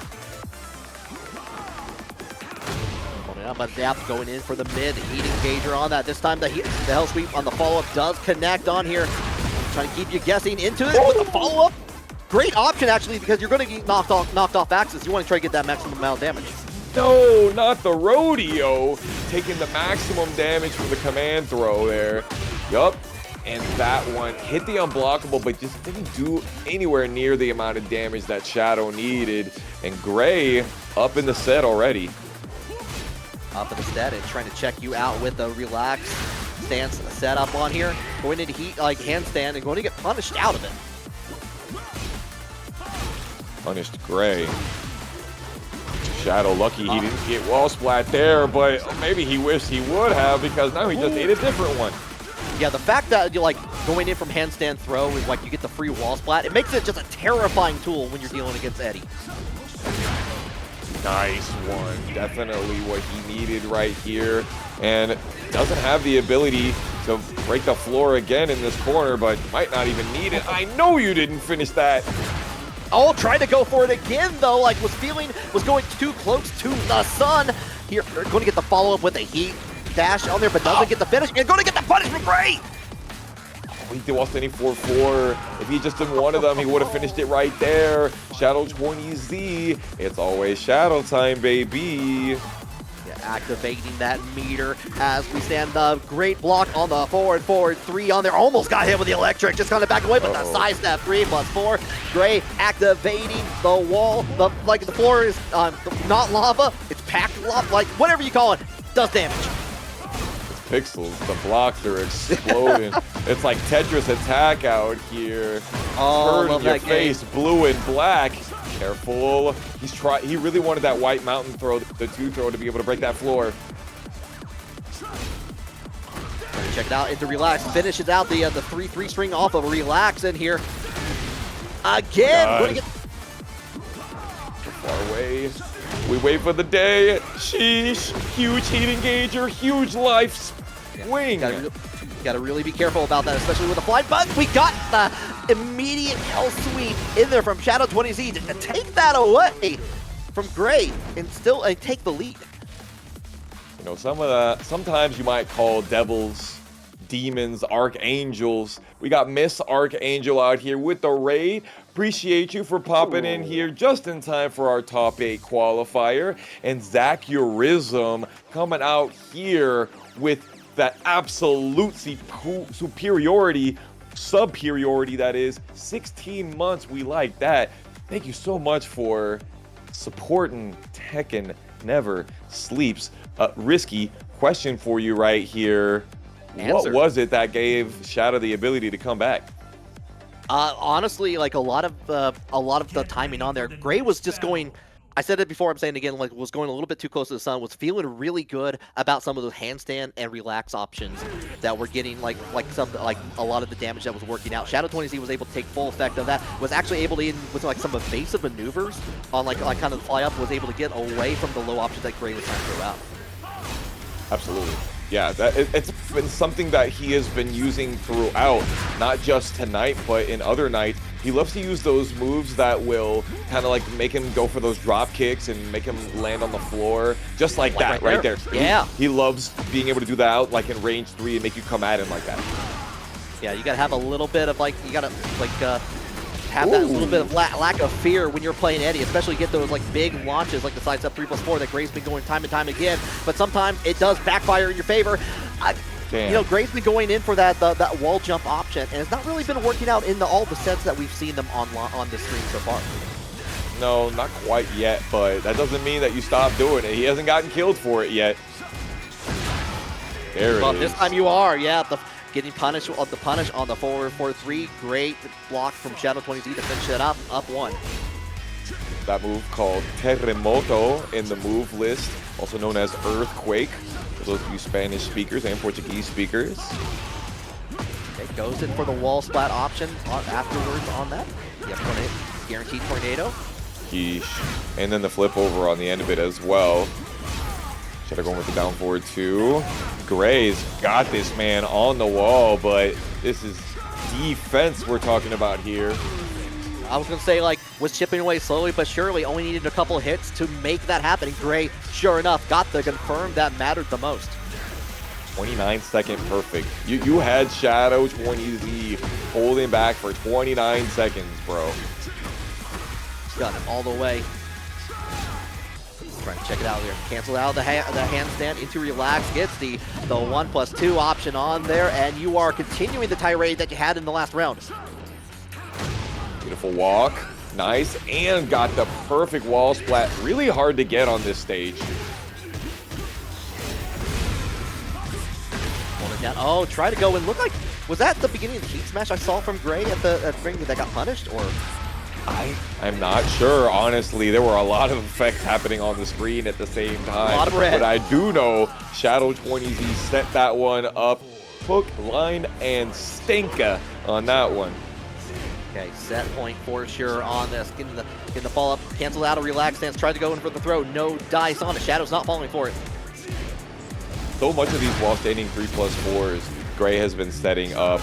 Damn, Shadow just a little having problem with the drop double combos here. Hands that into the Medina low option on there. Even a plus with the heat smash. Wall Splat's been working out with the 1+2 on there. This time does succeed on there. Going to take the round, tie it up, and try to get in, continue in the game. I need a game 3, Risky. As much as I like my boy, the Liquid Legend, the Lich King, Frosty Falcon Champion, Shadow 20Z, I need me another game of this. I know that for sure here. I'm loving the Tekken that I'm seeing on the screen here. Get the follow-up on there, but here comes the launch from the back 3-3 from Gray. So you can't be doing that. Trying to get the extension. Almost got to the wall, but not quite. He's Shadow trying to fly away with him.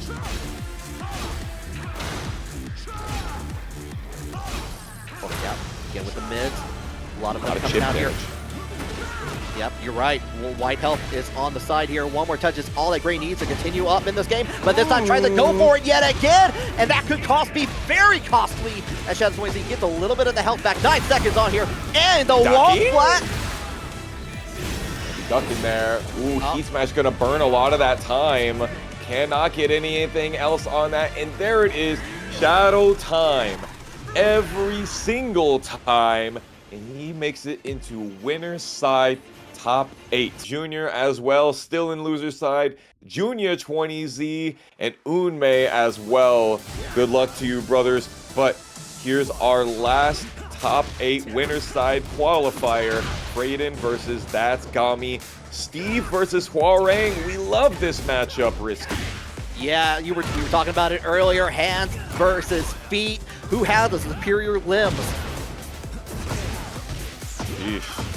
Put these guys together, they're straight up Megazord. Definitely wouldn't want that happening. By the way, the IPP, Iron Fist Philly, shout outs to the Philadelphia squad for keeping it together. Oh, and I love the call out. Like Fradin going to finish out the string, going to get the big counter hit for Fradin rather on that. Going to go all the way to the wall. Does get the wall crash on top of that. Has an extra rage damage, but no heat on the menu on both sides. Great mid. Beautiful double backdash into the Lionheart. That was sexy. Try to get under those flamingo jabs.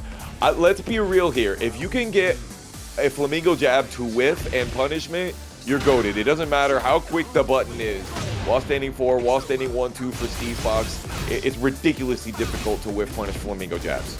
Oh yeah, Fradin is, I'm sorry, ThatsGami is boxing right now. Just being, like, really calling out a lot of moves that Fradin wants to bring out. Gotta keep him up against the wall. We're talking about 2 characters that you just are not allowed to let them pressure you, to let them bully you, especially Hwoarang. Especially on that. Like we saw it right there. Got the launch on top of that and already got a healthy lead to take the round in their side for Fradin. ThatsGami's feeling it right here, but you know what else they feeling? The big right foot forward back 2 into the extra damage. Too far away to be able to get the punish, but they keep going with that speed kicks style wall pressure. Beautiful sidestep to get out of it too. Okay, does get the, doesn't get the 2 break on there. Gonna get close to the wall. Rocket launcher. Gets the punish on there. But no parry, but the launch on there afterwards. It works out anyway. Cancel the Lionheart to go into the duck. Fradin said, thank you very much. Right into my right uppercut. And once again, the jawbreaker. Eddy on it. Fradin gonna go ahead and blow up this propane tank right there. Emphasis on the pain. Yeah, absolutely. One great band too. Pro-Pain on that. Actually going to catch the sidestep with the crush on there. Okay, that's Gami. Yo, the Snake Charmer getting under there. Fradin still in the driver's seat though with the running axe kick. Still has the opportunity. Real throw mixes. This is nasty work. Oh, misses on it because of the sidewall, saving the life, at least for a moment potentially here. Gets it on the duck jab, one more touch. The sidestep punish on there, but ThatsGami is going to tie things up. Yes, sir. We got a round 5. We feeling live out here. Down 3+4. Doing so good at breaking these throws. He literally said, I know you're not going to finish the string. I'm going to put these knuckles straight on your chin. Yeah, right there. Kiss Pow in the kisser on top of that. Great duck on the throw attempt on here. Fradin trying to find out any opportunities to get back their turn and not going to have it. Not going to have a chance to have it here because ThatsGami is going to go into the heat dash and fit. No, not one more touch. Never mind. Tragic. Gets the final hit at the very end there. I have to say, like, I haven't seen a whole lot of ThatsGami play, and that's on me because, like, some of this movement has been incredible from them.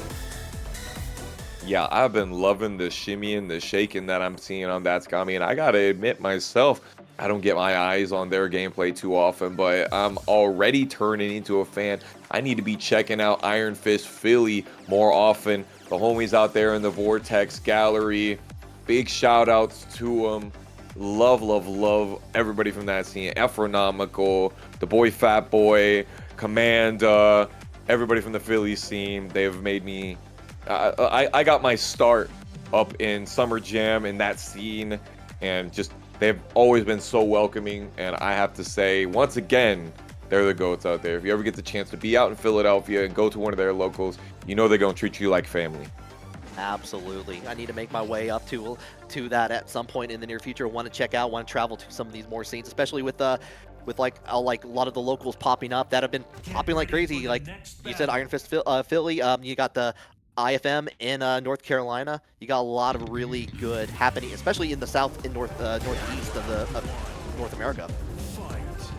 Yeah, but it's really big. You talk about the Northeast. Connecticut and Boston have been really popping off. ThatsGami tried to go for the Steve Shoryuken right there. Tried to go for the big call out. Fradin said no. We got the sway back over here. Going to go into like 1-2. Catch up with the low. Keeping with that range 1. 38 damage seems like a lot for a low. Big jackknife, one of my favorite throws, and then the turn over the sneaker axe kick. Trying to sneak in that mid to start things out here, and Fradin's going to begin the guessing game on here. Bring it out, go into the mids afterwards on here. Already half that life bar gone. Yeah, that's got me trying to go for these big twin fangs. Sonic Blade, Sonic Fang, that's what I'm thinking of. Lord have mercy, my brain is in thousands of different directions right now. Well, Fradin did not get the better of that trade, but kept it together all the same with a running 3 on the end. Okay, already quick up here. Fradin looking to turn things around here. Was not satisfied with how that last match ended for sure here. Calling out a lot of ThatsGami's comment, but the parry doesn't get the follow-up, but you know what? Hello. Don't worry, happy accidents happen with the counter hit all the way to the wall, potentially. Dang, he got all of that, just as you said, into the spike as well. Fradin got a lot of gray, a lot of white life coming back, turning some gray hairs on him, making him feel old because it's so difficult to deal with the pressure from these young bucks. Trying to give him the Rip Van Winkle, make him go to sleep for at least 20 years. Ripping this W away from me, I'll tell you that. Ooh, I love that animation. Duck jab on it, calling it out ThatsGami. Pull and choke, rope-a-dope. Hold it down, heat dash, one keep the plus. Does duck on the first one, but does get wall splatted elsewhere on that. Bringing in that range. Oh! Sidewall. I do that. Damage makes it count. Going with the Sonic Fang, heat dash, down forward 1. Let's do it again, it'll be fun. Divertido. Okay, Fradin on the hit it or quit it point right here. Holding down there, trying to use the power crush. No dice. Tommy really wants to close this out here.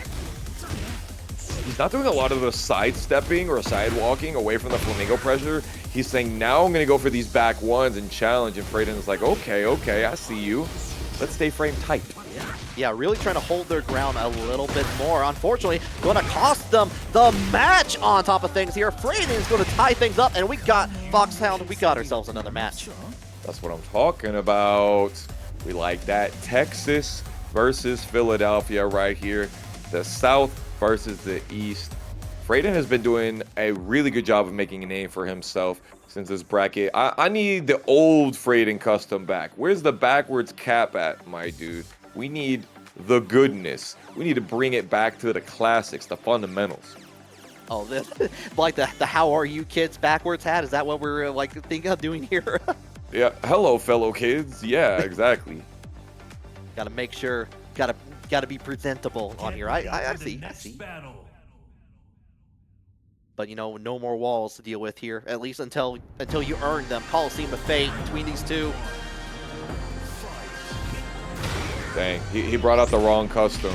Wearing white after Labor Day, never. In with the shoes even. Tragic. Yep. Yeah, it's like if you mow your lawn, they're gonna get all green. It's not. Don't do that wrong. Another big rolling choke here. So crazy that Hwoarang has a full throw game. Could not be able to back sway away from it. Beautiful sway to the right. The big weave. Bobbin and. To the heat dash, holding it down, checking with those lows, but the duck, the sidestep on there afterwards here. You know what? Get the hit with the mid on there. Fradin is still alive and taking the lead. Down back two, risque even. Fradin has tried to get these down back fours and go for counter hits, but we have not seen the down back four heat counter hit conversion just yet. But we've seen like 5 of these jawbreakers though. Jawbreakers, of course. Yeah, my favorite Judas Priest song on here, but going to get the follow-up on there. Actually, and I like that use of the side switch, going to make sure that they have the wall, but not if ThatsGami has anything to say about it. Snake Charmer. Great quick spin into the mid. Just gonna go ahead and get a combo exhibition and tying it up. The equalizer. Oh, equalizing. We're going to use it all parts of the round. We're making sure it doesn't go to waste. Entertaining the Coliseum and the fans at home. To get super far. Dang, the extra duck has been doing really well for him. He chooses not to heat dash. Hello? Free parry into the clinch, and Fradin guesses right. We like it. Like it here. Oh, gets called out on it here. Fradin has a chance to turn things around here. Goes in right for the rage art here, and I'm not sure. Maybe just trying to. I'm not sure. Like at least you're not going to get a whole lot of damage for that, and you're going to lose the chance to get the extra damage on top of that from the rage art alone here. But what Fradin not caring about that the least bit here, going to get the combo into the tornado here, ties it up just like that, making me a liar. Looking like it was a good idea to be able to take away that recoverable health. Wow, the double back. Y'all, I'm telling you, they used to say, when Chikarin came out there after winning his first EVO Japan and saying, you know, I don't even really Korean backdash anymore. You all decided that Korean backdash no longer a useful, necessary skill. Well, look at our boy Fradin has to sleep on it. Putting to sleep on there, but not out of it yet here. Fradin trying to finish this off here. Goes over the low. The ducks from ThatsGami. He got the down back four, but couldn't counter hit the flappy kicks.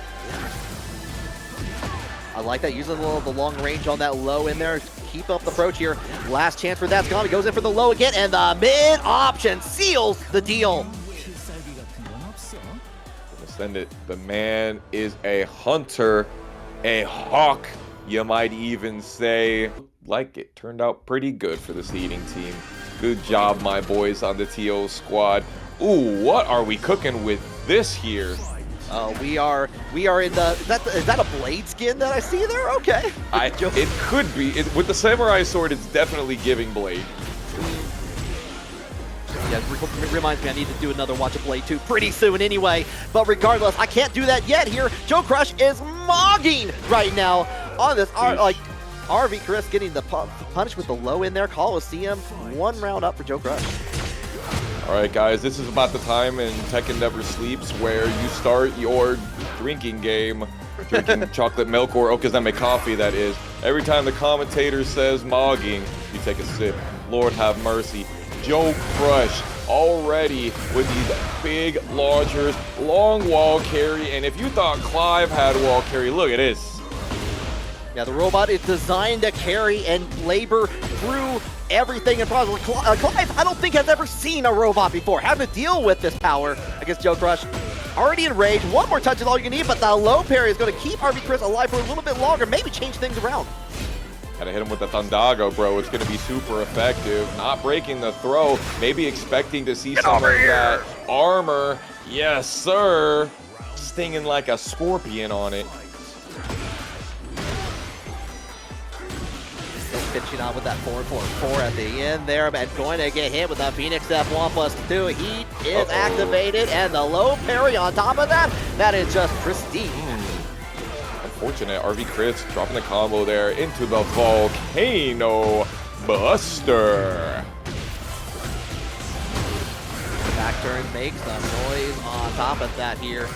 Bro. Just because of back turn. Oh, that a lot of gray health on there. A lot of chance to get that back though with that like the whip on there into the duck on the low parry to get the punish on there.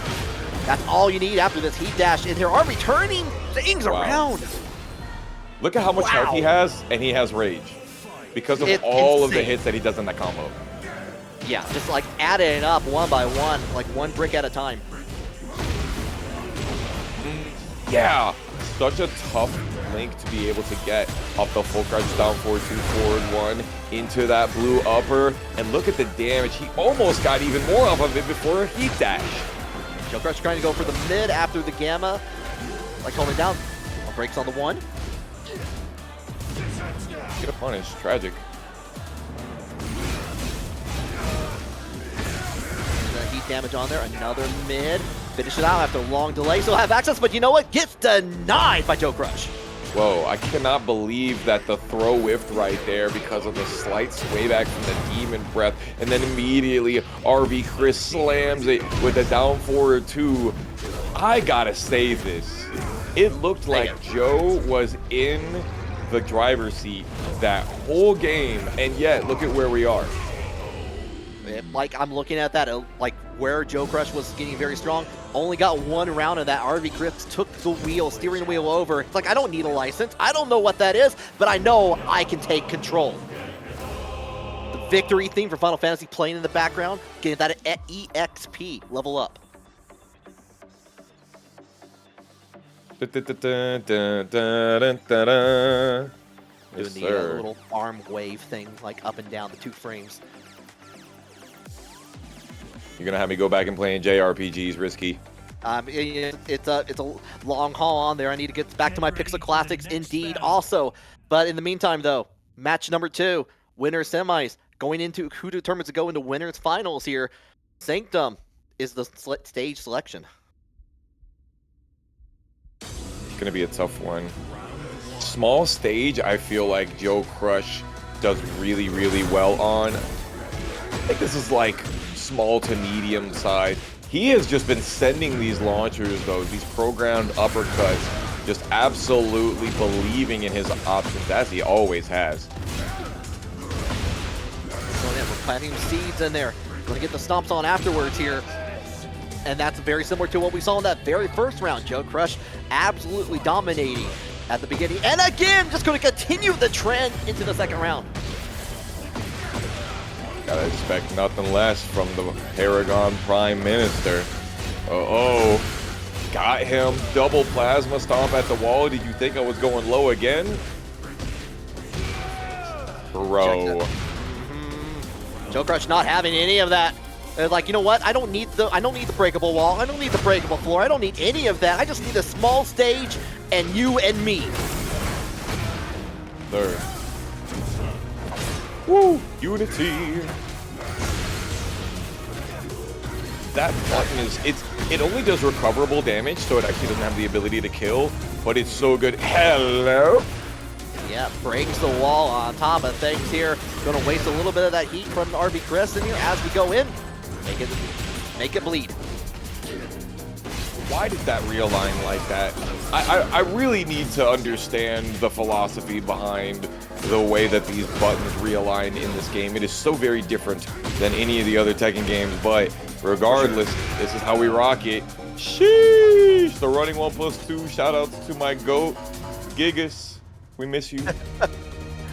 Yeah, like the big like evil red machine on there at that point, but JoeCrush looking like a machine right now. Turned that around from where just like completely dominating style. It's only 1-1 so far. Dang. Yeah, he definitely decided in game 2 that he was gonna press the gas pedal, and with those, it's not even steel-toed boots. The steel boot, just straight through the floorboard, Flintstone style. Yeah, everything is steel about that. Nothing is soft whatsoever when you're fighting against Jack 8. Absolutely not. When you're watching Tekken Never Sleeps. Seaside Resort. Thank God for the 2.0.5 patch here. We can be on the correct swimsuits. They finally did it. Yep. What needed to be done. Okay. Gonna go for a 13 frame punish, but it's only -12 that string earlier. JoeCrush doing a really good job of staying in RB Chris's face, but also one backdash away from being able to get these big whiffs. Yeah, a lot of small Tekken being played in there. Finally, RB Chris deciding to get away with the parry on that, just to like stop that momentum, but not for very long here. Ooh. Then gets the counter hit on the down back four, going to get the opportunity for the heat on top of everything else here. So to even it up here, it was off axis, so they didn't get the oh no, because they had already used Tornado. That's why. Yeah. JoeCrush able to get back up on his feet, mad quick. By the way, thank you so much, Steven X, for that $10 directly into our match arena. Thank you so much for that incentive for the players. Oh yeah, that makes it 132 for our top 3 payout so far. If you want to like also donate, we've used all the Matcherino codes, but go ! Matcherino, make that happen. Thank you all so much for that. And again, a big fat run up into the sidestep 2-1. Easy hit confirm. JoeCrush fights his way out of that wall and making RB Chris hesitate on using his feet. Yeah, a lot of that, like, dealing with like a lot of simple jabs, a lot of like just call outs, especially trying to prevent RB Chris from going into the Phoenix step. We saw that, like, got the deny, tying it up here. Still 1-1 here. Important round coming up. Extremely. Definitely, it's time to get it done. More of these programmed uppercuts, trying to send it. Joe trying to reset the neutral. Oh, didn't actually may have been too far actually on that, but get the throw. Okay, holding it down here.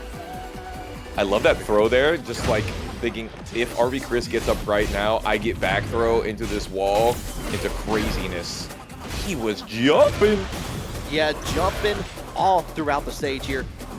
Goes in to get the follow-up, but yeah, we're going in with the 4 option afterwards on the follow-up. Keep it plus. Spent it. 12 seconds remaining. Going for the down jabs, and that is that trademark pressure that you know and hate from Jack 5, Jack 6, Jack 7, Jack 8. All the numerals in possession of Jack here, like all down a long list of generation here. Go ahead, get the follow-up on here. Still gets a follow-up on after the 4, even on the sidewall. How dare you step on the king like that? Oh man, the Clive rush low doesn't get punished properly. RB Chris staying alive. Beautiful sidestep to the right. Yeah, goes ahead, goes with the throw on there afterwards here. Adjusting for the position. Going to use that Phoenix step from the distance there. Keep JoeCrush back to the wall here. Catching with the low one more time here. 20 seconds left on the clock. Trying to get it. Gets the knockdown. Trying to go in for the low again. This time does get the block out into the wall splat and finishes off the job. It's now set point for both players. That's what I'm talking about. We got ourselves hit it or quit it point. Long range with the Shagohod, Metal Gear style, straight through the solar plexus. Brings it out there, shoulder tackle. Gonna go ahead and use it there, getting the strike down. This time the third low. Catches on there. RV Cris gonna get an opportunity, get it back a little bit of health, but doesn't get the follow-up on the heat conversion. Just got him. There's so many people have gotten hit by that 2 jab into the back too, and RV Cris has gotten no more heat left. Huge amount of recoverable life. Catching on it, just hold back on there. Go opt for the punish on here. Going to get a little bit of health back on top of that. Misses on the down 2, unfortunately. 9 seconds. You got to finish this quick. You got to have something big, and you're not going to have it because JoeCrush is going to be moving on into winners finals. Ooh, there we go, though. It is the dominating dominatrix, Anna Williams, getting ready to show you how it's getting going. The Liquid Legend showing you what it's about versus Fradin from Texas. I've been putting in a lot of work with the Anna, just like several other players as well. And Shadow20Z, no exception to that. Going in for the full crouch down forward, too. Going to get the big damage on top. Amount of pressure on the wall. Fradin doing a great job getting to be able to get the map advantage. Checking on these lows, but going to get the guarantee confirm on there after the big counter hit. Immediate using the heat dash in there on that breakable floor. Doesn't even have to need it there. Just going to go in for the 2-hitter just to finish out the round. All right, chat. We've seen already the full crouch mid. Will we see what's going to be the seesaw here? Is he going to go mid every time from the full crouch? Is he going to go for these big sweeps? Interesting. Not going for the launch punisher below just yet. And already we're getting that big launch of down forward 2 from Anna all the way to the wall. Time for heat. Get that extra damage. That was a beautiful bait by Shadow20Z right there, whiffing the Assassin's Dagger, which has extremely good whiff recovery, making Fradin want to go for that. I love it. Shadow20Z sniffing out that timing. Fradin went for a couple of the grabs and then went for an option on their heat smash with all of that Shadow20Z and gets the launch yet again. You know what? I was about to say we're going to be familiar friends with that wall, but you know what? We like the downstairs wall a little bit more. Yeah. She still had Tornado on the end of it after that big counter hit Assassin's Dagger combo. Fradin back on his feet though, running the Flamingo pressure. Both of these characters have some of the hardest strings to deal with. You are exactly right on that. Keep it simple. Does get the follow-up on top of things here. Gonna go all the way to the wall. Does for me. Gets throw. Try to go for the wine opener. Second hit the low. Fradin off, but again another 1-2 combo from Fradin rather, taking the round for themselves for the first time this set. Yes, sir. Buckle those shoes.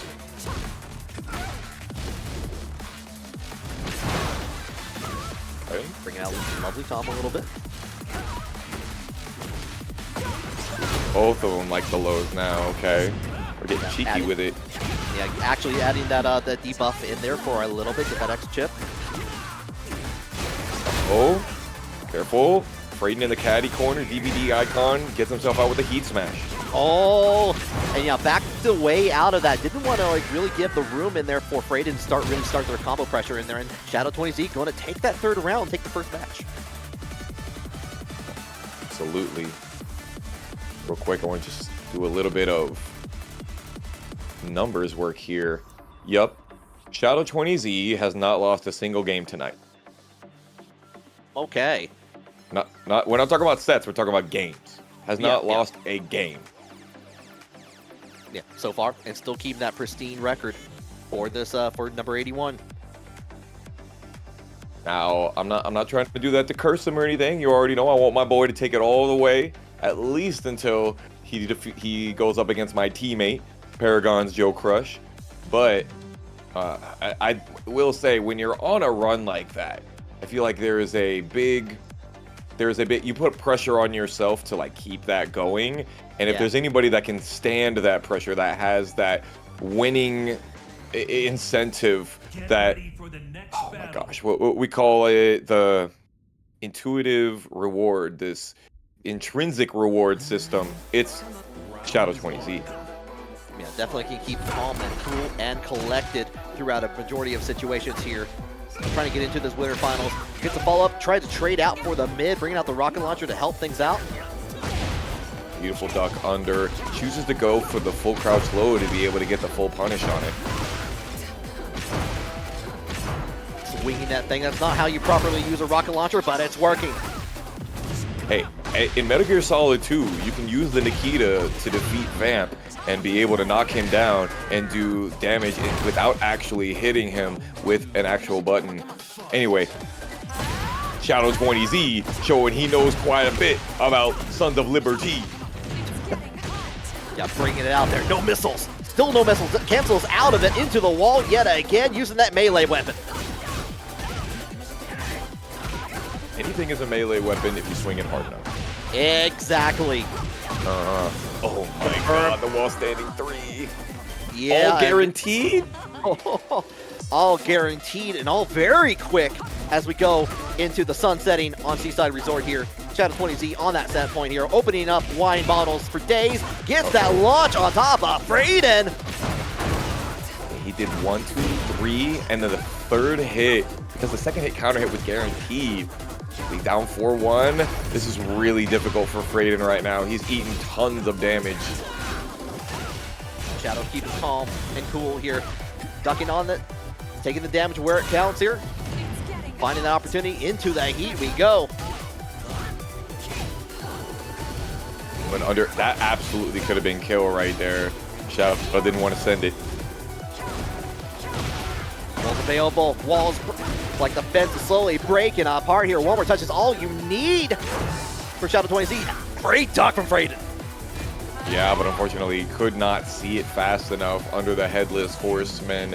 And just like the boy Ichabod Crane got his head cut off from the rest of it. It's a tough one right there. But I do, and I'm going to set aside some time to play these games that I have so desired to play. Speaking of desires, I've been looking forward to seeing Joonya 20Z in these top 8s for a minute. He has been struggling to make it into the top 8, but finally got himself here versus Lucius, sticking with the Reina, the character that we have been saying is the character that vibes with him so well ever since back in TNS 9. He picked up the character and we were like, dude, this character is you. Stick with her, man. And the stick they did on that. Of course, going to get that heat activation from Joonya 20Z. It's going to go ahead. Heat dashes for days here. If you can get to the wall, I think you can get enough hipping. Yeah. There, bam, you got it. Did you see the curvature on that? It was trigonometry, man. It really was. It was straight up billiards on the end of that one. It's angles. It's all mathematics, as my man Most Def would say. Speaking of, look at the damage. He almost got so much. That was absolutely about to crack 100. Almost about it, but we're going ahead with the tornado on top of things. Keep it up, force the blocks on there. Goes in for the side step option. Yeah, didn't get the punish at all on that. Tragic. Going with the axe kick, cancels out into the mid. Could have had everything. Could have had a wall splat. Joonya doing tricks out here. Lucius has a lot of recoverable life coming back to him. Yeah, manages to get away from Reina's unblockable, the unblockable throw on there, but does get the Azucena damage. Doesn't block the low throw. Oh, catches on it. That's all you need. Ooh, doesn't. Joonya backed up and they ran back into it risky. Unfortunate, didn't had the right idea, failed to articulate on that further. Magic. Forward one.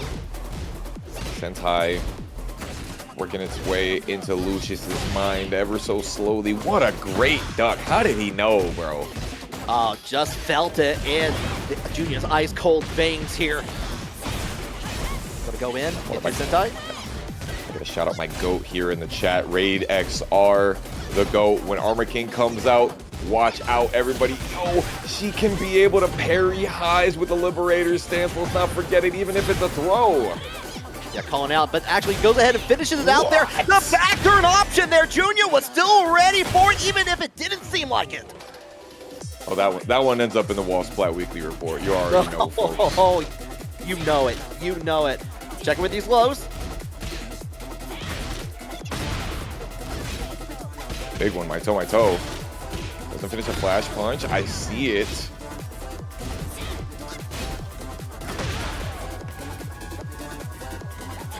Can we get the hit? Cancel out. Yeah, but going to go all the way to the wall and does get the follow-up here in a good position, but the sidewall does save lives, at least for a little bit. The 1-1-2. Joonya turning it around. Ooh, just getting right under it with the wall standing one. This is crazy back and forth right now. And already the 1+2 counter hit at round start. What an opening gambit. Check with these lows one more time. Heats a plus, a little bit more heat left. Going to use the last little bit with the heat smash. And Joonya sidesteps, gets away from it, and a little bit of punish. A lot of great help on Joonya's side here. But it's going to get a lot of that back with the heat engage. Ooh, the fireworks are popping off. You might think it's Celebration, Florida. Sheesh, let me take you to the happiest place off Earth. Send you down to heaven and hell at the same time with that one. Oh, at the same time? That seems metaphysically impossible, but Joonya's making it happen. They're up one. Listen, we split your spirit in twain. Oh man, I don't think my spirit would like that. I don't think that's in the books for me. No, I refuse the fast pass option. Thank you.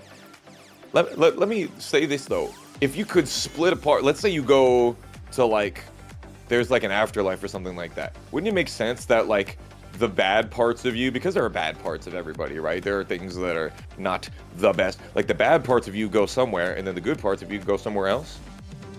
I mean, yeah, get the yin and yang, get that down, like the good of you goes Yeah. splits off, goes get some tacos, have a good time. Yeah. Ooh, tacos, you say? Yeah, that's heaven to me, tacos. I'm with it. I am with you right there, brother. Need those authentics. Yeah. Yo, we eating good out here with some good ass Tekken. Finishes off, goes in for the mid option on Sentai from Joonya. Another one of those wall standing ones happening from Lucius, counter hitting Sheesh! Oh, we are grooving out there from Lucius. That is, brother. Yeah, the keep out electrics not being quite as effective because Lucius keeps doing all of this fuzzy ducking out there. A little bit of carefulness on this. Does get the parry from Joonya, but tries to go in for the high, already catching with the low. Spinning a little bit of that heat meter from Lucius in there. All the way into the wall. Going to catch yet again with the low. Like calling it out. And again, as we saw in that very first round, finishes it off yet again with the parry. Already up 2, just like that in a blink of an eye. Jeesh. Don't blink your eyes on this stage at all. Joonya 20Z needs himself a good wall splat, a good combo. Lucius is doing some breakdancing on it right now. Having full gamut of the dance floor for sure here.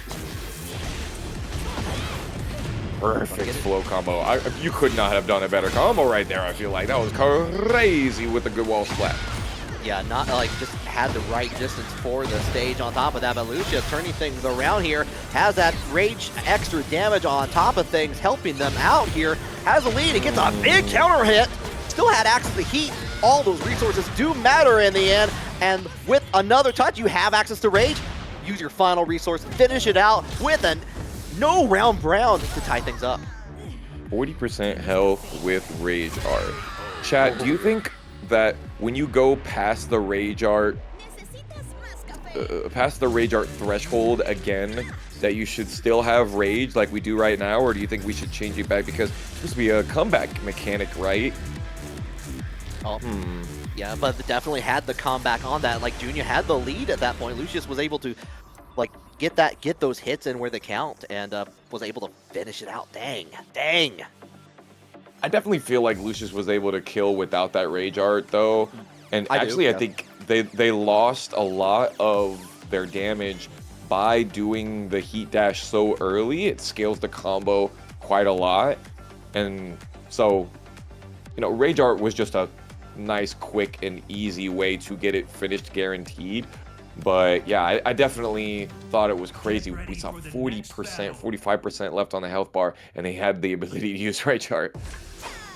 Yeah, I've still had, and not like that shows you how important those resources are, especially keeping them to the near the end of being able to like keep everything all together here. But now into it, we're Great descending into the subconscious. Gets in with the counter hit from Joonya. Going to get to that short distance of the wall here.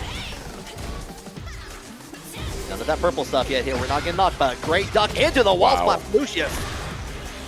Yeah, they were so far away and still got wall splat. Luckily for Joonya 20Z, they got away with murder. Could have been much more dastardly. Are we going to see a spike? Not quite yet.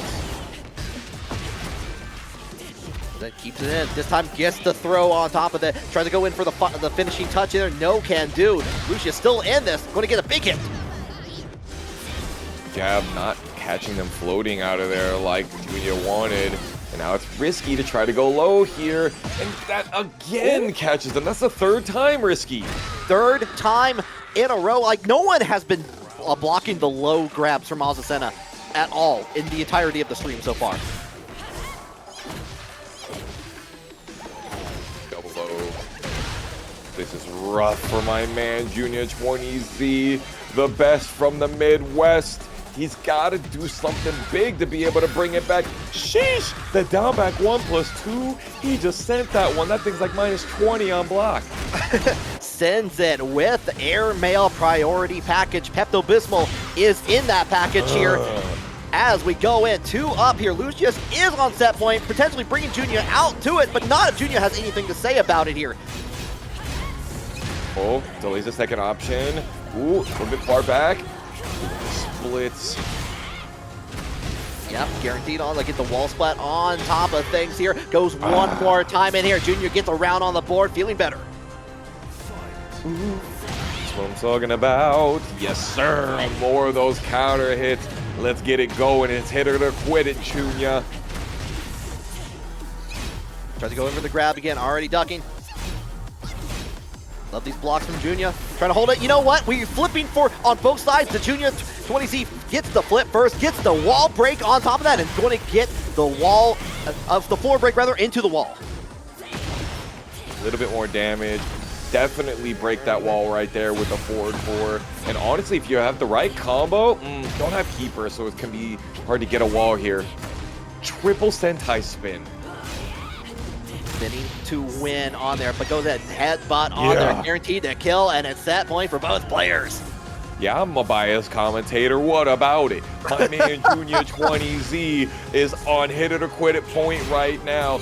Lucius, the coffee queen, the master, beautiful sidestep right. He must have watched the video on how to be able to beat that situation. That's what I'm talking about. Oh, parries the heat activation from Lucius here. Joonya maintaining the tempo, the momentum. He still got heat. Both of them have almost the exact same amount of it. And there goes the heat smash straight through it.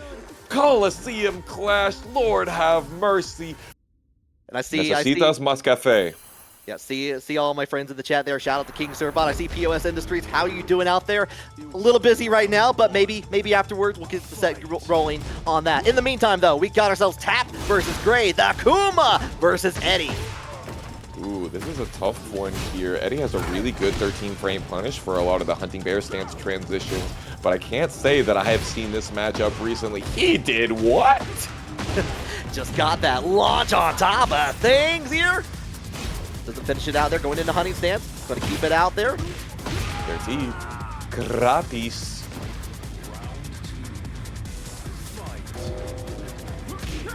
Backing away on that. Going to get the punish on there. You got to worry about trying to get to that wall there with the tornado. You're going to guarantee that. It's so interesting. It's a double-edged sword with bears. At the same time, they have such great reach and such terrible reach.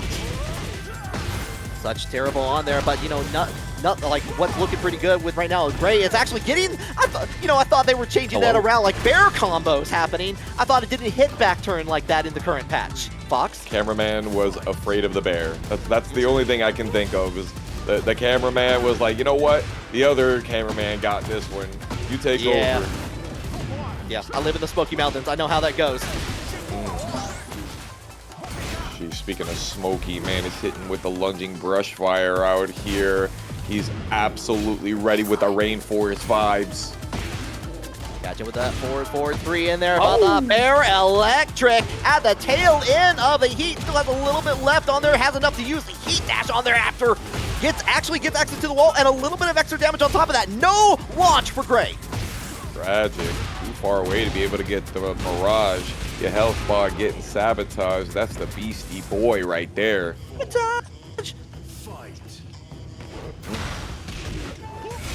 They love to delay that string. I don't know how often they be catching people delaying that second into that string, but you know, Gray not falling for it. Must work enough times to make it relevant on there. I like that punish from Gray on there. Goes in with the down forward 1-3. Going to get all the way to the wall here. A little bit of damage into the the hit on there afterwards. Canceling out the hands down. We're keeping you busy. Oh yeah, we getting busy with it all right. 25-second perfect. It's a nice little round number right there. Uh-oh. Ducking? Against my banner? Okay. I think not, sir. Hit him with a Goldilocks table flip. Feels just right. Ooh. Finishes off with the last little bear electric. This time it actually does work. It did give us the wall advantage to Gray, but unfortunately, Tapp was ready for that low and is going to get the block on top of everything there. Guaranteed hit kill. Nice. Yes, sir. Dang, sitting on it. You know what I think it was? He had the Heihachi fit on the Genmaji Temple. It was, you know, the home field advantage, the buff, as they call it. They could sense their master nearby, or like their spirit in that area, and like it's like, yes, I must do it for Heihachi. I see how it is. But looking pretty good for Tapp here, calling out a lot of the great hits at the very end there. Not really letting, outside of a couple of actions from Gray, was not really getting anything, the launches that we were so used to earlier in the stream from Gray happen. Ooh, there comes the sidestep 3+4. It's the first one that we've seen out of this set, but I'm sure it won't be the last, Risky. Certainly not in there. Going to get ahead and get that second Mandiga stock on there, but here comes the Bear Hell Sweep. Going to go in, yeah. The follow-up. Rolling. Wiping. Those wall jumps have been really paying off for getting him out of dodge. Yeah, for what was not working as much in the last few matches, this has actually been working out in these two sets so far. Big damage. Okay, and he could have had a crouch throw punish on that. Chose to go for the wall standing 4-3, something spicier, and keep the wall with pressure. Absolutely guaranteed. Is this a Leonardo bear? Is this what I'm seeing here? I believe, because that's the sword, right? Yeah, that's absolutely the GOAT, Leonardo. Yeah. What? Was actually able to avoid the Bear Hell Sweep with sidestep 3+4? Okay. Low crush versus high crush. Check in with the lows. Ooh. Punishable, okay. Flip it over. I know you didn't think that you were going to do any of that bear unique stuff. Got you with the QCF3. He wasn't sure about the wall combo. Sure about this wall pressure, though, with a running 3. Keeping it going. Tries to go in the hunting stance this time. Getting the hit in there from Gray. Up to, it's like Tapp didn't have that full domination on here so far. Tapp is going to have to make something happen on the send. Spin right here. Hey, boo-boo. Okay, 2-1. The sidestep 1+2 is a great option, but Gray has been really neutralizing it with the timing. Swipe. No launch for it. Last little bit of heat. Finishes off after the roll. The roll is launch punishable too. Gray let him get away with it. Yeah, unfortunate for that, but did get the confirmation on the 4-3 after the 4-4-3 from Gray. in that rage. Closer goes through the wall here. Hold it down with a heat smash in here to try for the mid. Oh, and again! We are at Cirque du Soleil. That's why. Insane. No, got back up. Too slow on the punish. Gray does run in there, finishes it off, and now we got ourselves a game 3. Gray saying this game ain't free. No, just because like got all the way to top 8, you think like you got a free run at this point? No, sirree. This is real Tekken hours. Third. Okay. The channel points are on the line right now. King Servbot in the chat. Breakout Esports' own. I see you out there, baby. Won himself a tournament over the last week. Congratulations. Good stuff. Love to hear it. Into the urban square we go, though. Tied up 1 each. One of these players is going to go in. Feel out the spectators bracket on there afterwards. Is this the fire spitting Mario? Am I crazy? I don't know. Actually, yeah, chat would be better at recognizing what that could potentially be. Make your best guess on there. Okay, breaks on the headbutt for 1+2. Big wall running 1+2. Great option right there. Roll was too far away. Unfortunately not. Oh, you always got to expect that's a possibility. Always a possibility, and one that Tapp has not really thrown out in this set so far. First time, like, made all the difference for that round.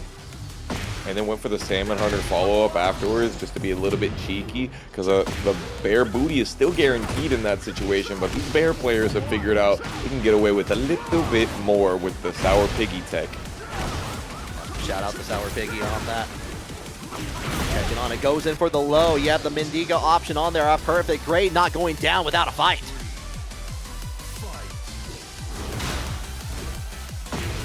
You got one from the chat. Big side steps equals 4. Here we go. Finally landing. If at first you don't succeed. Get the Mandiga stock free on there, and you actually, I forget, Ooh. you get the wall splat on top of that in there. Try to go in for the launch on there afterwards. No can do. Yeah, I think that they were looking for some guaranteed damage on the end of it, and must have been something off. And what was off was Tapp not punishing it either. Tragic. Tapp and rage though, you got to be careful. Damage could go down in a moment. I love that cancel from the head to handstand though. Not launch. Yeah, it was all standing 1 punish ball. I'm not really sure why they didn't get it. It was a damn shame. Look at all of that. Finally chooses to go for the guaranteed option because they knew that the piggy tech wasn't going to work twice in a row. Gray getting under the 1-2, buckling his shoes. Ooh, buckling up these overalls. And not only got the crouch throw on top of that here, we got ourselves a big launch. Has that heat, going to go ahead, use a little bit of that. Don't mind the destruction here. Hold it down. He barely has any life left here. Ducks under the handstand, and of course, I can recover quickly enough to be able to get a power crush while I'm in the handstand stance and be able to stop you from punishing me, even though you guessed correctly on the handstand. Thorough, take my hand.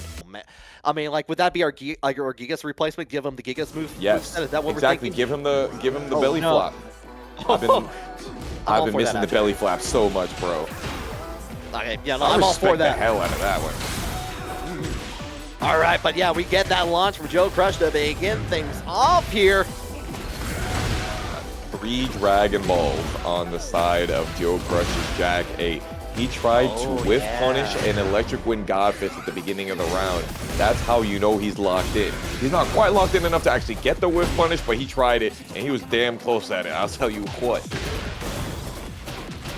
Already back into the wall we go here. Gonna finish that out. Okay, while standing. A little bit far off. Up forward 1. Very, very interesting option that he went for right there. Catching with the 4-2, but actually goes back away, but like runs back in, and Shadow 20Z was ready with the electric on deck. Here, 2 seconds left. Finish it off with the while standing forward to make amends. 1 round up for Shadow. Backdash to try and get some of that extra low wall slump damage, but I don't think he got it. Still stayed on top of Joe to make sure that he wasn't able to come back in the shadow time. You know what time it is. Gotta make that happen for sure. Trying to bait out there, like waiting out for those 20C for the uppercuts in there. Go ahead and keep going for that. He's been rocking the raw down forward twos all night. And let's not forget, Shadow 20Z still has not lost a game. True. That's true. JoeCrush trying to change things around here, but not finding that opportunity there. Got perfect combination of hits into the laser. You're going to get involved. You get all the way to the wall. Yeah, with that heat, yes, you do. On top of that here, you still have access to the heat. That's 7 seconds. Into the low on there, 2 up. That was an absolutely generational combo from the Liquid Legend, the Lich King. You already can expect it. An execution excellence. Guaranteed hit on top of that here. That heat is going away on JoeCrush's side in here. Blocking the mid from by Channel 20Z.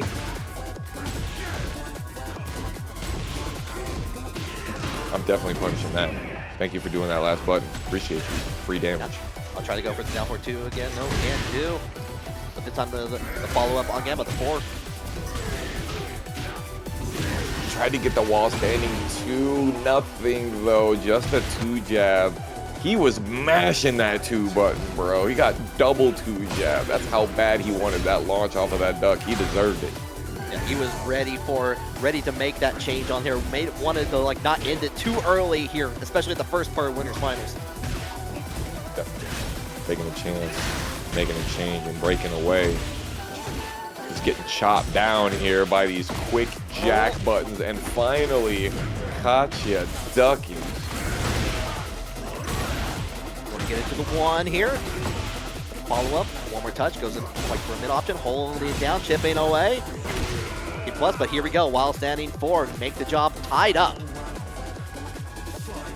See the time. Will this be the place? Shadow 20Z finally losing that undefeated streak? Trying to make it happen. They're all next to the wall here, but here comes that mid option from Devil Jin. So not going to have any part of it. Try to go in for the low and like already JoeCrush with the fast denial option here. Do it. Oh, the wall standing 3, unfortunate. I know what's coming right now. Never mind. I had no idea what was coming. Oh my god. The Devil Cycle Crusher. Yeah, and then we're going to the Hell Sweep. And yeah, I understand. I understand entirely here. Bring them down into the pit of hell. Show off your poetry. Tell off the days here. Show your dark, morbid mind. Shadow 20Z. I did it on purpose, chat. I knew he was gonna come back. Yeah.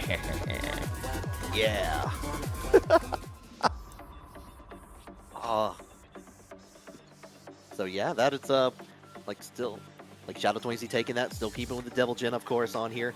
Still on the undefeated side of winners here. The no-hitter continues. Let's go. Yeah, my man Rod Shark saying that Shadow is constantly on new characters, always looking like it's his main. I feel like Peeling does that, but real talk, Shadow has been playing Devil Jin for quite a long time. I haven't seen his Kazuya in a while. He actually started out as a Kazuya player way back when, but you know, his knowledge of the usage of Heihachi and Devil Jin certainly very deep. But here we go, the Call of Duty stage. Going in there, calling out the low parry to begin things.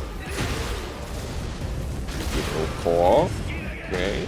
Get the extra. Laser scraper again. That was nasty work right there to get under one of the slowest power crushes in the game. Yeah, just waiting out for it. Does get the wall splash with the mid from Shadow. Yeah, who the hell knew where the wall was there? I didn't. Nope, no, it was just like, just kind of guessing for guess on there. Just finish it out with the low. Nice roundabout way to do that. Interesting. Let's step right back dash. He knows what's going on. Shadow missing the whiff punish right there. Backdash simulator. Looks like trying to go for another one there, but JoeCrush faster with it. Goes in with the Gamma Charge into the floor. Guaranteed heat activation. Gary, Gamma Charge. Has all of that ready to go. You know, we haven't been seeing Joe using the Gamma Charge for the Plasma Barrier quite as much. He's really evolved past using it as much recently. Yeah, I was thinking something similar. Has access to that charge just because it had heat earlier, but hasn't been using it a whole lot otherwise on there. That was a crazy convert, Risky.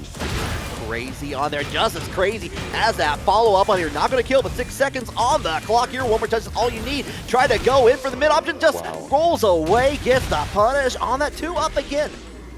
Bro, I had less scramble in my eggs this morning. That was crazy.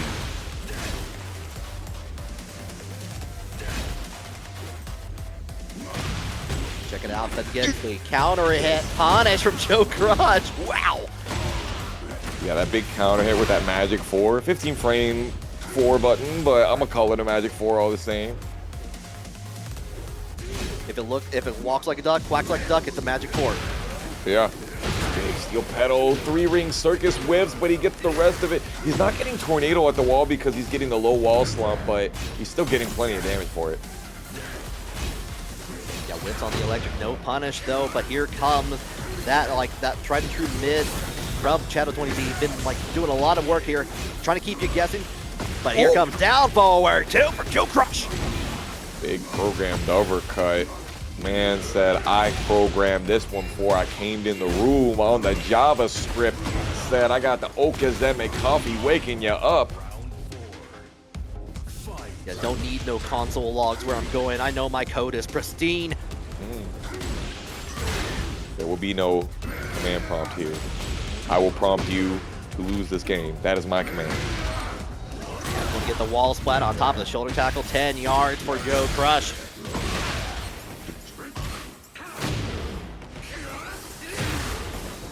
Big finger paw. Doesn't go for the heat dash there. Instead, waits so that he can get himself a nice hell sweep reward. So a little back access to heat at the very end of it here. Trying to bait out a button for JoeCrush. The second up jump on there into the mid is going to guarantee that, and Shadow is up 2. Neutral jump. Waits for it. Walks into him into the up forward forward. That was nasty work. Just wanting JoeCrush to press anything. It's like, what are you going to do about this? What are you going to do about this? One of the things that Joe is super well known for is just backdashing into the wall. Like, you'll notice he just goes, I don't care that my back is to a wall. I'm fine with this. I can throw you at any time. He will just backdash, backdash, backdash into the wall. And finally there we see him ducking. We see him having fear. Oh, fear indeed. Not wearing the No Fear t-shirt anymore on here. Going to Ortiz Farm as we go into like 2 up for Shadow20Z. Beautiful sidestep left with a low parry. JoeCrush just getting a little... What happened to there? I looked away for one brief second and it felt like JoeCrush was like bouncing off the wall. Like it was padded. Yeah, like it was like bumpers on the bowling alley. Yeah, definitely like no gutter balls here. Almost. This is exactly what JoeCrush needed. Press him up against the wall like that. This is a family stream, sir. Yeah, trying to sidestep away. No can do. Get the stomps on here. Psycho Crusher. Doesn't get the follow-up on there. Guarantee hit. Got it. Plasma Barrier. He still has Gamma Charge. He wants it. The throws are going to lose more of that time. He really just could have backdashed. He would have been fine, but he said, I am going to run up. I'm going to mix you. Stay frame tight. Yeah, still make you keep guessing. Make your mind think here. Bro, he 100% tried to electric wind Godfist punish the down forward too. Oh! That's crazy. Yeah, Getting paid for it in spades here. Plant the seeds. Uh-oh. Golden crop incoming here with the Atlas Hammer. Perfect here. JoeCrush looking to stop that no-hit streak from Shadow20Z. You gotta go. Oh, he's on it. He wants it. Question is he gonna get it? If I was Joe, I'm still rocking the down forward twos. I want you to try to punish me with electric wing god fist. I'm gonna duck that thing. Look at him, up forward 4, getting way out of that wall. Yeah, I mean, like for the most part, the down forward twos have been working here, calling out the timing a lot of time here. But now getting like back into the neutral here, get hit with the hell sweep, and there it is, that down forward two, just like you were saying on there. Going to get the confirm, and if you can finish this off, the sidewall does stabilize for a brief moment. He needs this. Oh, stomp with the laser eye, and my man looking straight into the camera eye. We are rushing it.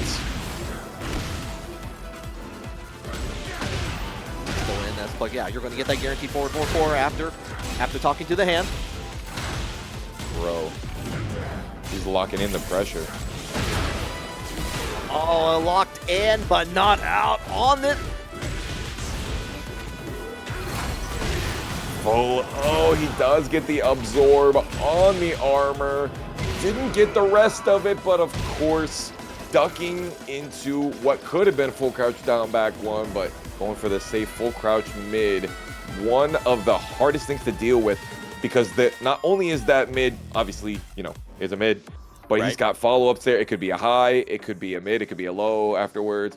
And now finally, Shadow20Z broken on that undefeated streak. Yeah, it took all the way to winners finals to get to that distance, and JoeCrush is the one to do it. But this leaves us an opportunity. Are we going to see continuing down the trend of the Devil Jin? Or are we going to be switching to one of the mini characters at Shadow20Z? No, we're keeping it. We're keeping it real. The horns are still out in play. My man knows how to stick to his guns.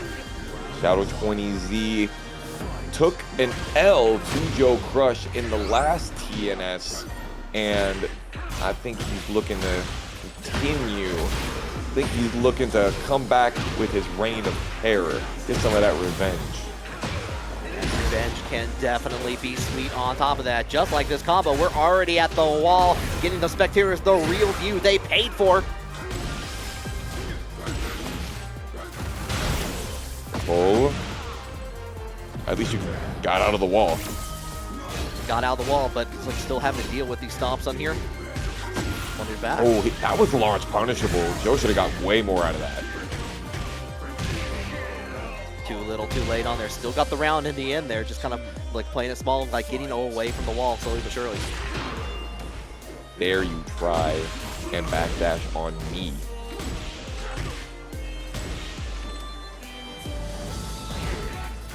Shadow playing those fundamental footsies games, but Joe is ready for it. Knows exactly when he wants to come back in. There goes the hell sweep though, the equalizer.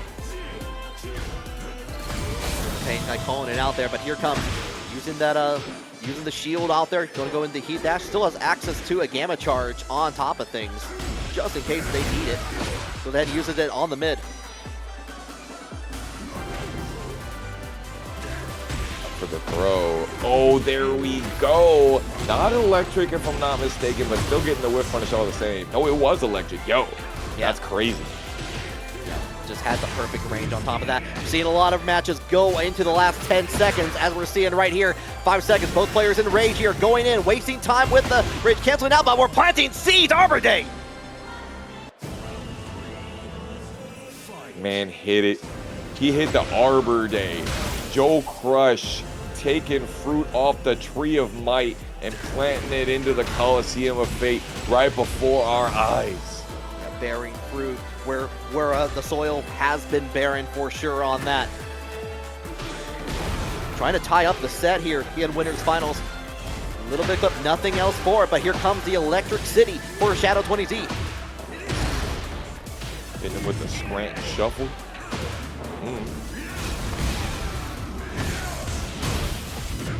So hard to be able to get away from that shockwave. At least it just doesn't do that much damage, but you're in a rough mix. Yeah, heat dash into the ability to just buffer the Electric Wind Godfist. Could get the kill here, didn't have enough damage, but finished it off with the down 3, aka Broken Plate. Yeah, the plates are broken. No way to glue that back together for sure here. First round in this match here for Shadow20Z. Double fisted. Sheldon with the down back one here. A lot of punches there. Oh, actually was able to snuff out the gamma charge from Joe. Interesting. Yaki. Crazy what he's going for there. Uh-oh, the Donkey Holte, risky. Yeah, free combo for everyone who attends on here. JoeCrush going to take it all the way to the wall. Beautiful. Was able to punish because of the double down back ones. Oh. Tries to do the dive kick from the back sway. He just had nowhere to run. Yeah, Shadow20Z was like, I need to eject from this spider pilot. I need to get away from this. And you're like, you don't have any room. You don't have anywhere to go. JoeCrush is there waiting, and now we're tied up 2-2. All right, chat. I know you already put in your channel points. You've seen the proof. You've seen the tail of the tape so far. 2-2. Who do you all like for this last game here based on what you've seen before? Risky, I'm going to ask you the same question. Oh, you're putting me on the spot here? I am. Ready for the Oh, next battle. I mean, JoeCrush is on one right now. It's a possibility. However, you mentioned it before. It's not the last time it's going to be mentioned. Shadow time is a factor. Couple like 20 reps of those back dashes, and we're already down to the last 10 seconds. JoeCrush says you are absolutely not getting any of that versus me here. And the life are gone from Shadow20Z in here. Pulled up, football tackle in play here. Again, didn't throw. Actually, goes in and gets the check with the paw, and the throw on there right dagger. Pile driver from JoeCrush. Stomping on it, and then just when you think I was going low, choosing not to go for the gamma, canceling out right for the tie open blast, and now JoeCrush for the first time up in the set.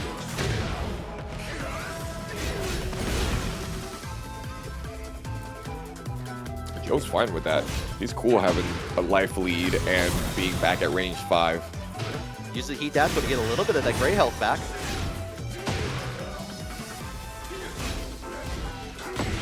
Double reverse power bomb, not a pile driver. You are correct on that. That's for sure. Joe's like, get away from me. You're not coming up and dashing up on me, but beautiful back dash into the duck for the wall standing 2. Shadow hitting him with the swipe down forward 1, and we're back on even footing. Even footing, real first to 2 hours right now here. Going the distance as we get the heating gauge. Good positioning potentially on there, but we're breaking on there. Gets that counter hit for Shadow20Z. Gets away from the wall, and just a little bit of a punish. Uh-oh, docking. Eddy doing that. Walks a little bit at him to make sure that he gets the right splat for it to get the most amount of damage. Ducking in my Tekken, it's more likely than you think here. Try to go for the 2 throw. Doesn't get anything for it. Yo, that was a close one. He ate 5 titanium knuckles in the middle of that armor move. Throwing out the laser pointer, WWE Attitude Era. Get that punish. Back 1-2. Yes, sir. Shadow using the Electric Wind Godfist keep out, as you do. Downstairs. It's going to eat the time, risky. Yeah, time still going down with the stage transition. Healthy lead for Shadow20Z, and looking to go into that grand finals here. Shadow time activated. Come at me, brother. Oh, you don't want to come. I will come to you. Heaven's Gate.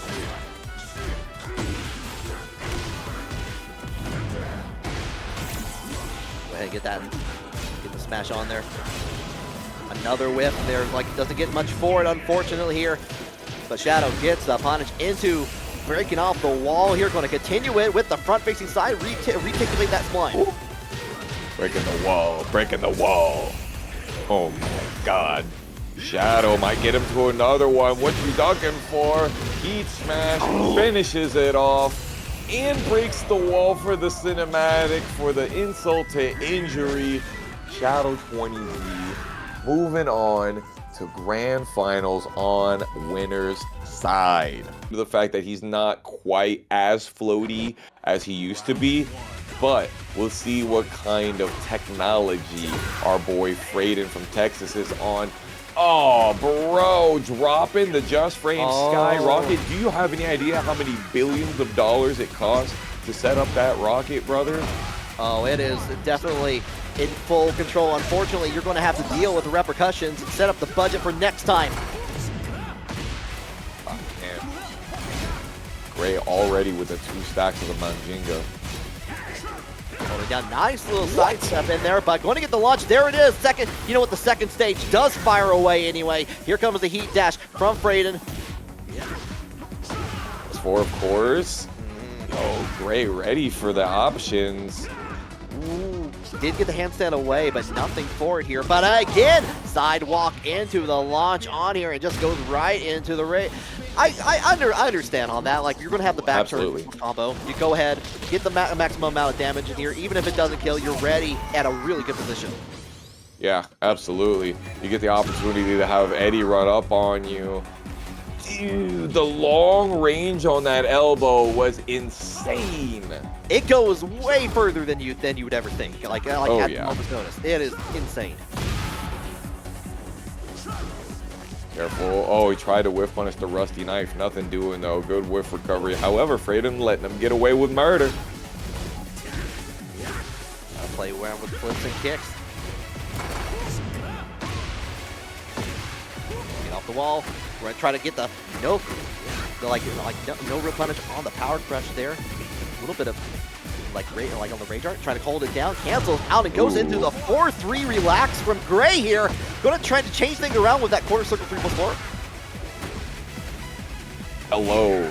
We've seen some crazy interactions here, but what else is new when you're dealing with Eddy Gordo? Beautiful sidestep, but we just cannot lock each other down. Ooh, Katya ducking all the way from over there after you did the down jab. Kostaki tying up the rounds pretty early on. Try to do that sidestep 3+4. Nothing for it here. But the second time is the charm, but nothing afterwards. No conversion. Tragic. What's anything +4? Continuing with a relaxed one. Fradin is running this mix, and Gray is not. He's not scared of it at all. Go ahead, get the throw on there, and again with the sidestep option from Gray. Going to get punished. It seems like Gray has the answers in so many of these situations. Like, he definitely has the answers on offense, seen here with his heat smash, but also on defense. He just knows when to use the right panic buttons, when to use the down jabs, when to use the sidestep right. Yeah, being very, like, one thing against, like, facing off against a very good Hwoarang is, like, if you can be comfortable in the matchup, it's, like, familiarize where your strings are, where you're able to, like, kind of, like, sidestep, get those punishes in here, and it looks like Gray is definitely showing a lecture, a showcase, a presentation on that altogether. An exhibition, you might even say, for sure. He's been getting perfect punishes as well on these. Fradin has the heat, but did not have the ability to run the heat dash because of the armor move. Gray, so good at decision making, and at least in this game that we're seeing right here, it's no wonder the last time he was on TNS he got second place, and no wonder he was able to make it so far in our bracket already. Yeah, potential to make it further along on here. Still, like, up one. Like, Fradin recognized where the power crush was going and was trying to sidestep away from it, but there's like the extra range from that power crush in there just to get the knockdown really helped the Gray tie up that round.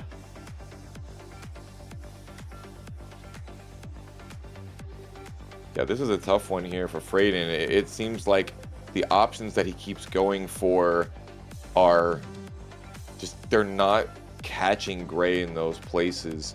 And Gray is just so slippery. He can't be locked down. What would you do in this case, Risky, if you're Fradin playing the Hwoarang versus this Eddy? Get ready for the next I battle. would, like, we've seen Gray time and time again try to go in, canceling out into either handstand or relax, and try to go in for these lows from like a mid-range on here. If you're able to kind of get things started and be able to like kind of get down with like these lows, but like not like that. You're not going to get anything started there. I do think like you can really kind of shut down Gray at that point. Definitely. You definitely need to play your game and not let him play his. With the sidestep 3+4, not allowing Fradin's feet to touch the floor. He's trying to get back up and he's in this corner. Hey, when in doubt, down jab it out though. Yeah, down jab was definitely a perfect opportunity there. Was able to get off the wall here, going to get things started here. This time blocking on the sidestep option. Does get the follow-up and still gets a tornado on that and just goes right in for the rage art. I agree. Now it hit the wall. Does that mean we get wall scaling? We get a little bit on top of that here. Yeah, got one more interaction to go. Get a little bit of life from that. But Gray's making short work of it in here. Oh. Careful. You were able to low crush right there. It was literally like the quickest you could have done literally anything in that situation. He was able to get the low crush off of the 4-3+4. Insane. Ultra But Gray insane. making him lose the momentum immediately. Hit Mandinga stock for days. You got both of them on deck here. Yeah, caught Gray in the handstand, so airborne at that point here. So I'm going to get the market. Guaranteed a quarter circle 3 on there afterwards here. Checking out with the relax in here, and Fradin's going to use that heat dash. He thought that he had the wall to be able to get the full wall combo, but unfortunately couldn't rock it.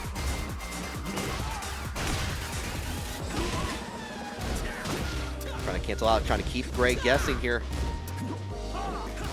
Great throw. He has not hit a single person with that wall jump on stream tonight. He's been getting out of jail though. He's been getting good reward off of it, but not the best reward. Not the best at all. I think you sliced up. Did you block this? Yeah, you did here. Finish it off 2 seconds in there. Too. Yeah, I was wondering about that, but it's got at the very end.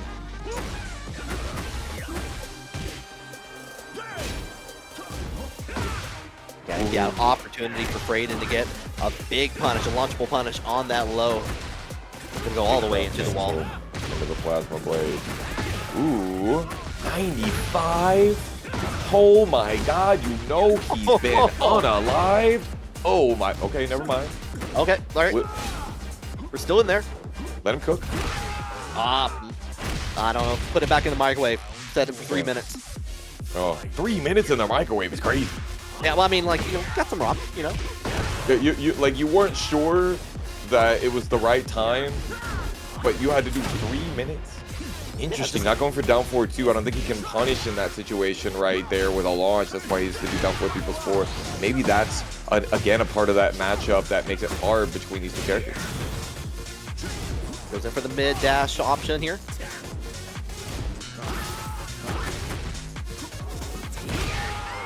Oh, yeah, just goes, reaches out, like, yeah, catches Gray, like, trying to, like, backdash, trying to make some space over there. Fradin, not afraid on there, tying it up 1-1 here. Once again, we got ourselves a set. The Eminem, he hit the I'm not afraid. Crazy. Now remember, this is 1st to 3 still. We're running TWP rules. That means we got a long way to go for adaptation. Yeah, a lot of that, a lot of different changes. If the random, the RNG gods have anything to say about it for which stages they get. Trying to change things around here, but we're going right back into it. Seaside Resort it is. Chat, do you think if we added another stage gimmick, which is breakable ceilings, do you think that would be cool? Like, you do Hwoarang, Just Frame Skyrocket, it goes through the ceiling. You do Jet Upper, it goes through the ceiling. What do you think? Yeah, that's some Mortal Kombat 2 fatality type stuff going on there. I'm saying. Yeah, you can get with it. Bring it back up there. Yeah, okay. I mean, you already did a launcher. It's not like, oh, Oh, you're giving them things that they don't deserve. Yo, I have not seen that side throw in a minute. You know he was going for that launcher. I know that you're trying to go for some down jab or something like that. Cut it out. Dave Coulier style, cut it out. Yo, that's the GOAT. AJ, Doc the Clown in the chat. I see you. Oh no, while standing 1-3, your strings are free. That feels pretty nice to have a 13-frame launcher when you're going versus a character that really like executes these quick whiff recovery highs. Yeah, when you have access to those in there, just being able to kind of use all those different tools at that point here. But we got the call out with the low parry here. Not going to get a lot of damage for that, but going to at least get back in, get the spring kick into the elbow, the big elbow coming out. Yeah, he knew it was coming. He knew he wasn't going to go low there. Why would I? Beautiful hit confirm. The relax 4-3. Sheesh. Manjinga stack numero uno, and it's paying off quick. Heat for heat on top of that. Going to get the confirm for Fradin here.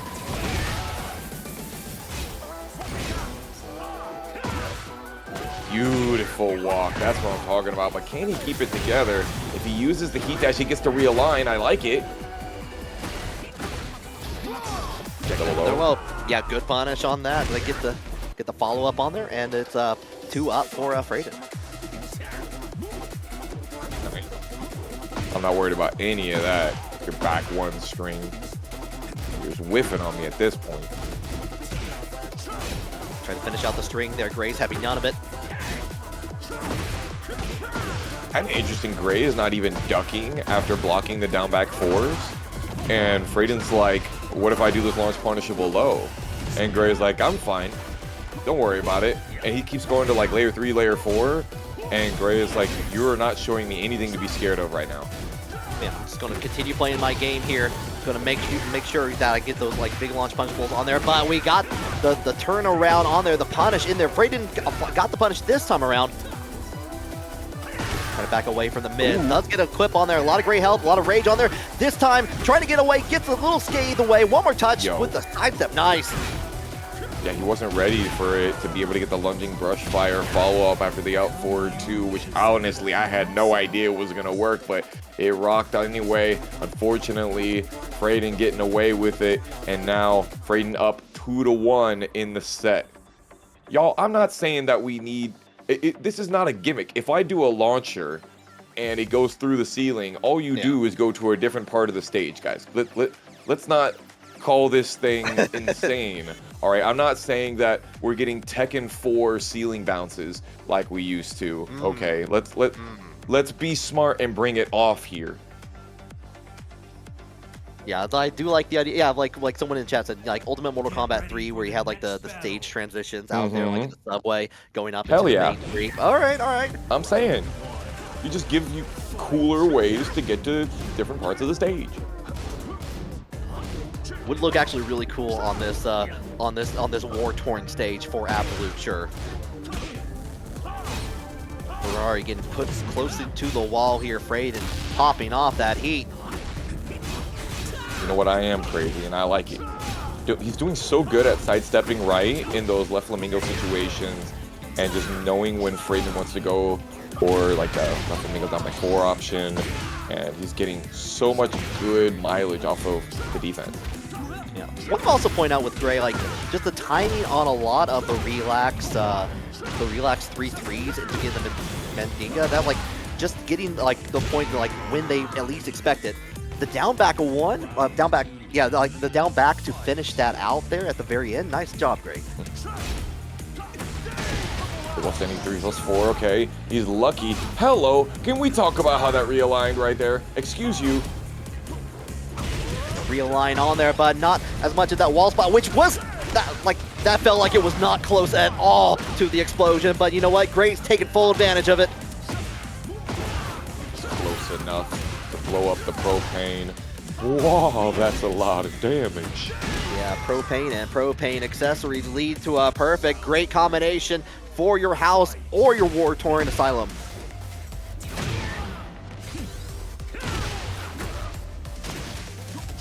Here we go. Not launch punishable. I think it's only minus 13 or 14. Remind me, chat. I know y'all got some Eddy Gordo players out there. Beautiful sidestep. He has not been able to whiff punish the Rusty Ninth, that ridge hand, his whole time here. He does get a lot off of this wall throw. And like activating into relax on there afterwards. Go in for the option on there, like to get the wall splat on top of things here. Big damage here. Fradin in rage, and you know what? Tries to go a little bit too close to the sun in here. Just goes right in for the rage art. Okay, this is... Does it kill? Was it aerial? It was an aerial hit. Does scale down a little bit on here, but enough time. Still had access to heat here with the follow-up, playing the mixed game. Sidestep attack from Fradin. Interesting. Go for the up 4-3+4 into the Flamingo back one. Of course, kind of crazy. He was going for some crazy, like, if you've played against Hwoarang players, you know what I'm going to do next, right? I'm not going to do it. Yes, I am.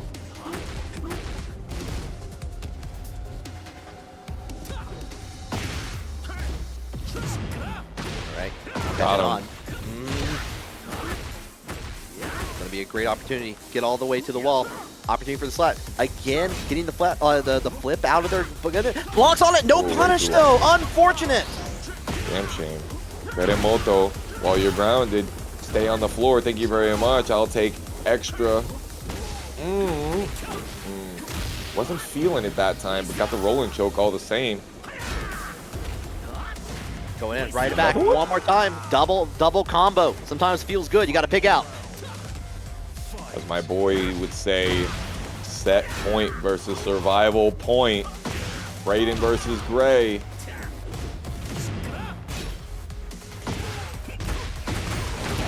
He finally hit it. Gets that mark at top of that here, and going to get that confirm in there, and we got ourselves Fradin moving on into losers finals. Where he was able to make it. Let's see if we can break the glass ceiling that JoeCrush and Shadow 20Z and King Ray Jr. and Tomo Riru have all set. Let's get it going. All right, and we're not dropping this one.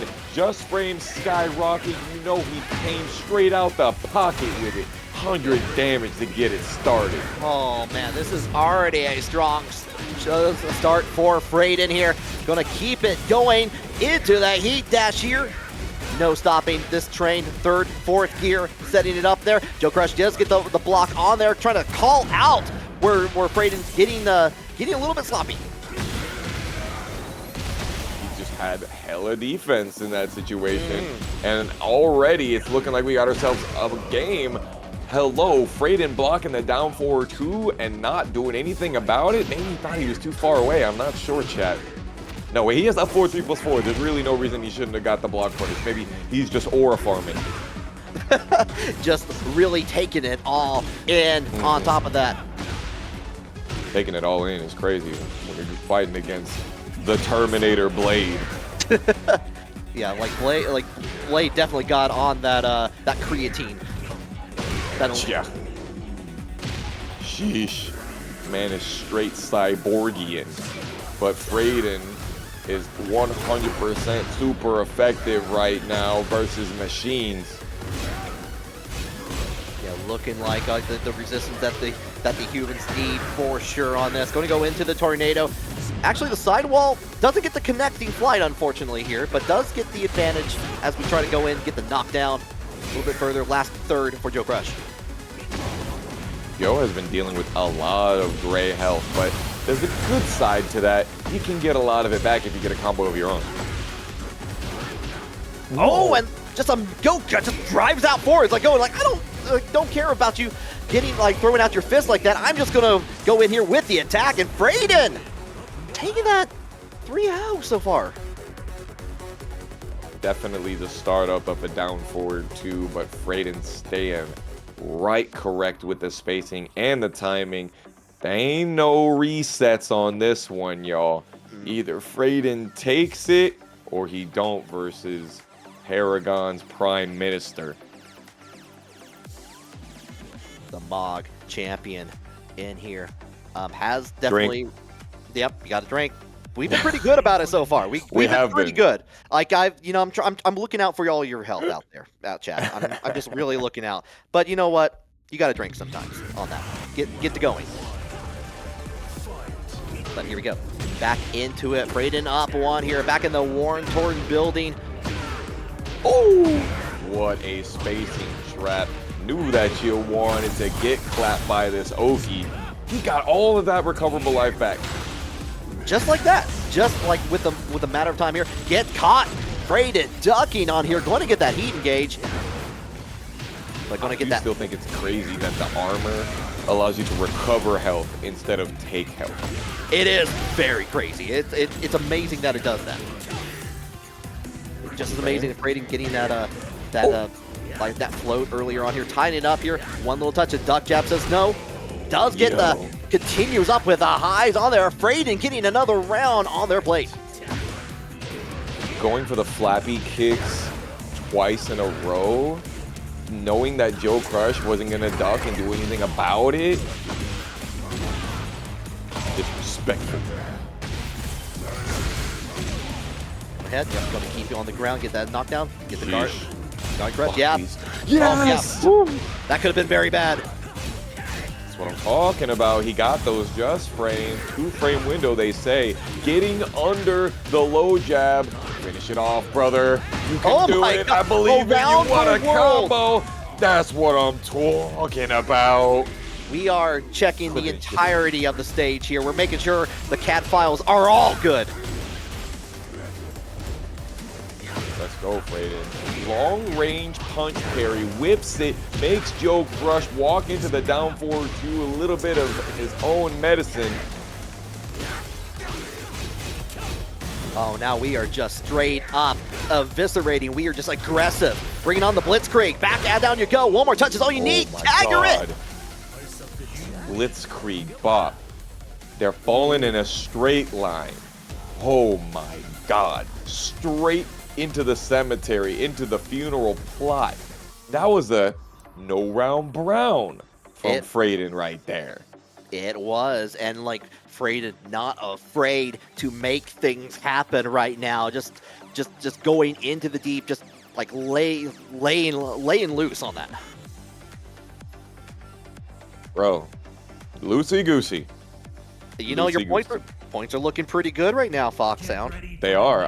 Listen, I may or may not have hit it big on this one, but we don't want to jinx it. You know what I'm saying? But scared money don't make money. That I don't. JoeCrush pulling out the Alisa 8 skin here at this point. I don't think I've ever seen this from him actually. He says, "I want to play top tier 2." It's like I got dual blades too. Check out this shield. I'm so surprised that Fradin has been able to do this with low-tier Hwoarang. That's just the level that we're playing on here. Why did you duck? Do you think I was going to do 1-1-3-3, the oldest trick in the Hwoarang book? Why would I do that? Just for him to skyrocket for yourself, but unfortunately didn't get the wall combo here, risky. No wall combo for you, but this time getting the blap at the end there. Trying to check with those lows in here. Heat dash coming out for Fradin. Blocks on the 10 frame. A little bit of a punish. Get the knocked down. Ugh. I definitely woke up ducking. 100% I got hit. Yeah, I was definitely a little terrified at that point here. Back dashing away. Not gonna get anything for it, unfortunately. Yeah, I did not think that he was going to be able to backdash away from that second hit. I definitely know he didn't think that he was going to get away from it. Didn't believe. Keeping up to that one range here. Holding down. Finishes out, but yeah, we're calling that tracking hit in there for JoeCrush. Get the knockdown. Talking about belief. He can get it done. Oh, the sidestep right into the launch. Fradin going to get another round. Yes, sir. He's doing that a lot at the round start, just giving Fradin free damage, but it's not a huge amount, to be fair. He could be doing 4-3 as punishment. I'm not sure why he's going for just jab. Maybe he really likes the idea of the flamingo pressure. The pressure seems to be working on this here. The Gamma charge going to get the hit on there. Enough to get off the wall here. Trade on the mid. Little finish with the wall standing 4 from Joe. They're playing so fast. They know every interaction and every risk reward. Guaranteed on that one. I believe he didn't tech roll. JoeCrush looking like he's trying to mount a comeback. Trying to make it happen here. Ooh, I love that move. The receding turning kick, one of my favorite moves. Yeah, guaranteed hit after there. 4-4-4. Gonna do nothing about that. Oh, no punish, okay. Wow, he said stop it. Yeah, Fradin's going for a lot of these slower normals in here. JoeCrush is having none of it here. It's like, you know, you like fast moves? You like fast moves? Let me show you here. Yeah. You like kicking butts, do you? JoeCrush, okay. Change of costume, change of scene. That was same stage as we saw before there. It's like the RNG proven unfavorably there, but JoeCrush turning things around. I gotta claim my bonus for my channel points so that I can have money left over to channel point bet on grand finals if this doesn't go my man Fradin's way. Come on, man. We need more of those 10-frame counter hit, jab counter hit launches in heat. We need more of those safe, pseudo-safe, down back 4 counter hit launches as well. Come on, man. Fradin's been going at least like a round start. Every round 1 has been ended up being a Fradin launcher early on. Like skyrockets. Yeah, getting the skyrockets. We're going up into the stratosphere with them. You need those dopamine buttons, especially when you're trying to run that mental damage versus your opponent. And JoeCrush is definitely somebody that has always leaned into those big call-outs, you know, swinging for the fences, because you got to let him know.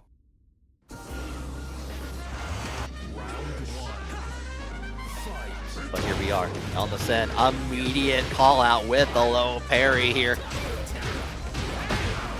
Giving a new meaning to Bad Bunny.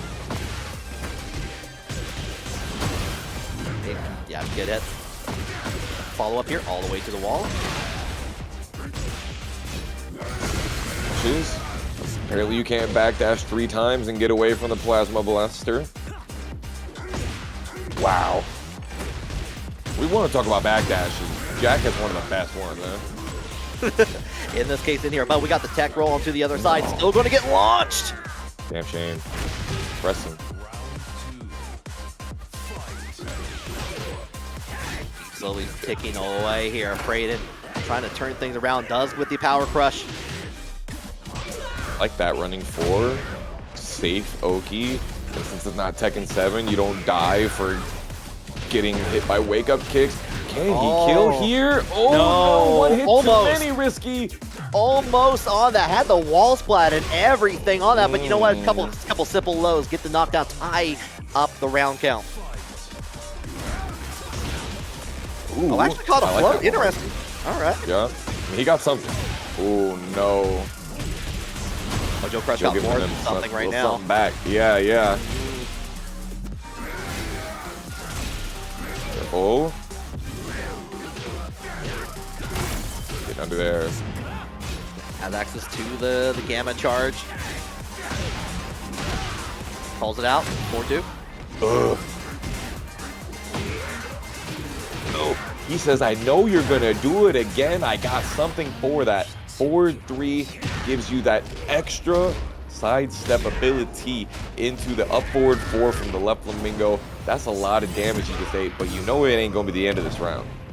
Not the end, not for certain on here. Still got plenty of time on there. Here comes the heat dash, calling out. Stop on there, and we're getting that touch one more time. Fradin on set point. Oh my god, that was so risky to try and block punish that Atlas hammer with the plasma blade. We talk a lot about how Hwoarang has some of the longest range punishment in the game with that back 3, but even then, damn shame. He's planting the seeds on here. Looks like a perfect coming in line for JoeCrush. Tying things up again, wanting to keep on surviving. Wants to feel like to get back into the grand finals here. Calling out from Fradin. Definitely some tragic magic right there. Fradin tried to go in he first, did not have the frames for it. Oof. He did what? Oh, bet it all at that point. They're just trying to go in for the launch on their JoeCrush. Simple punish, tying things up 2-2 here. Just like that here. Okazemi beans. It could be time to wake up. Could be time. You know, it's a new day on the East Coast here. You know, we got new promises, new goals at this point. Maybe JoeCrush is one of those, like, the day starts at midnight.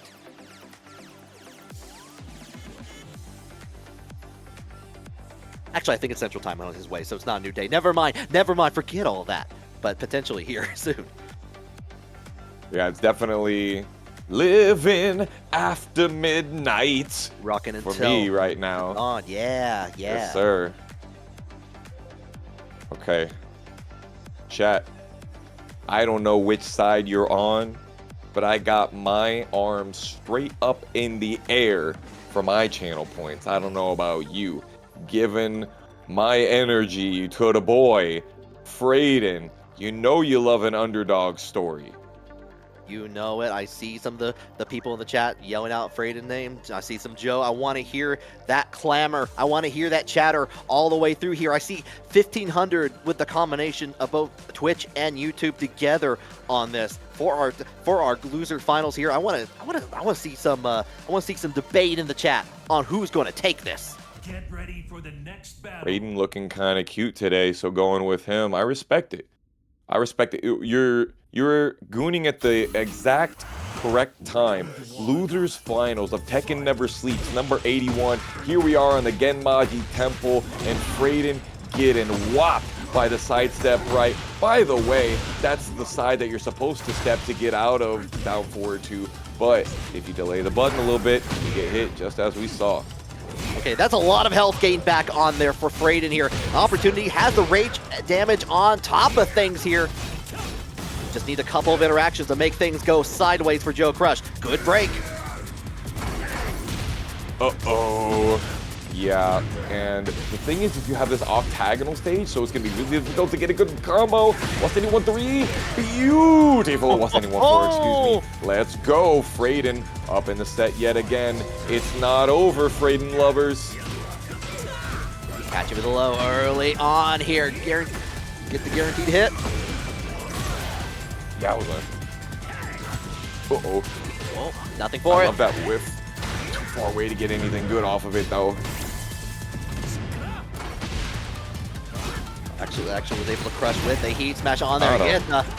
Yeah, go ahead, get the launch on top of things on there. That's 2 up. This is like what we were seeing Fradin in that very first match. Was like just very strong, like non-stoppable, unstoppable here. JoeCrush has to do something right now. Yeah, Fradin caught Joe trying to duck and get these wall standing ones under his flamingo flappy kicks, and sheesh, he's just running the straight up A train through this guy. Lord have mercy. Yeah, definitely causing a long streak of events. Oh, we're getting that launch on top of this JoeCrush. Back into the wall here. Yep, I understand on that. Go ahead, get the follow up here. Keep it down. Nice block from Fradin here, trying to get away from that wall. Mixing the timing because I got a round to play with. Look at all of that. Everything was hitting. He got heat dash. Only gets the extra grounded hit for it. Tries to go for the running axe kick. It's working out. He gets floated. Can't get the rest of it. He hits only the one. And of course, you try to punish my low? How dare you think that if you block a low in Tekken 8 versus Hwoarang, you're going to be able to get any sort of reward off of it. Their points are for all or nothing at this point, so make it happen here. The Devil Jin from Shadow 20Z versus Fradin on the Hwoarang. Let's go. Let's get it done. Yo, I see my man Black Pharaoh, the Texas TO coming out and giving support for the homie Fradin. He gonna need it versus the Liquid Legend. On it, Shadow 20Z has been patient with these hits so far in here. Get the sidewalk into the back to tumble combo. Gets to reticulate those splines in there. Try to go in for a cheeky little parry on that, but no can do from against Fradin's throw. Yeah, I like that a lot, actually. But Fradin was one step ahead of it. Down jab beats that option. Okay, cannot get the 14-frame punish off the wall standing 2. Duck jab and the side step just to get away from that, trying to get the wall position. But you know what? Fradin has none of it here. Both players in that rage. But you know what, though? The guaranteed hit on there afterwards. 8 seconds in, Shadow gets the first round. Oof. That was a close one right there. Almost got hit with the Electric Wind God Fist, and Fradin's feeling himself with the blue stuff. Yeah, making us all enjoy the fireworks on top of that here. Make sure we get to the wall from Shadow. Set up his timings quite a bit, even sitting still for a moment, not using movement to mix the timings, just mixing it with his own metronome, with his own rhythm. But it's looking like Shadow 20Z is straight up locked in on the BPM. Yeah, going in for full industrial techno style here. KMFDM doing it again here. Gets the knockdown on top of that from Fradin here, trying to get that wall position. But you know what? The electric says, hold on here. I like it better on the other side of the map. Let's check it out. You and me together. Yes, sir. Into the extra. They're Fradin, and they need to use heat to be able to get out of this wall pressure. If Shadow will let you. What walk? He only got the last hit of the can, but it's the only hit that mattered. What the hell? And that was quick work from Shadow 20Z, similar to what we were seeing before here. Shadow 20Z trying to wrap things up.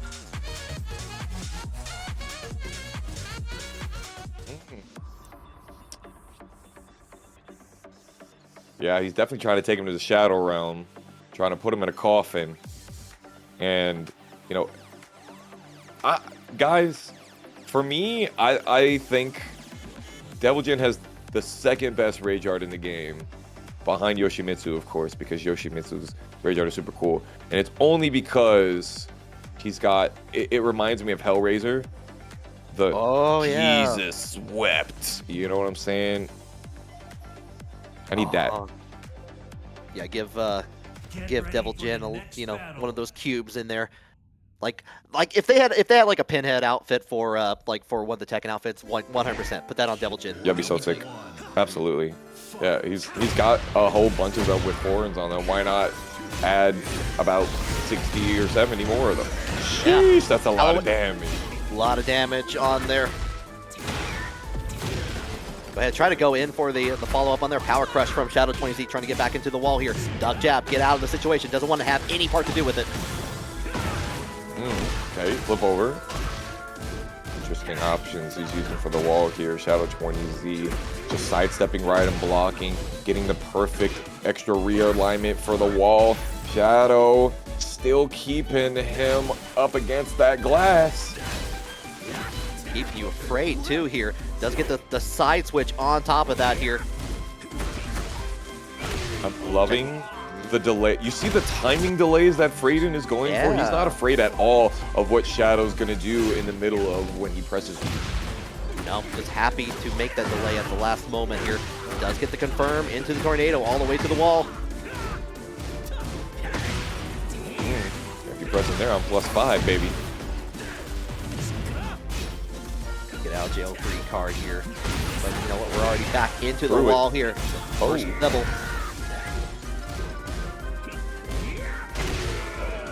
Shadow on the back foot here, huh? A little bit, like kind of retreating a little bit here. Already, now this time getting the hell sweep all the way. Going to go ahead and get that flying choke slam down on the ground. Right at him. No punish on the non-electric Wind God Fist. Uh-oh.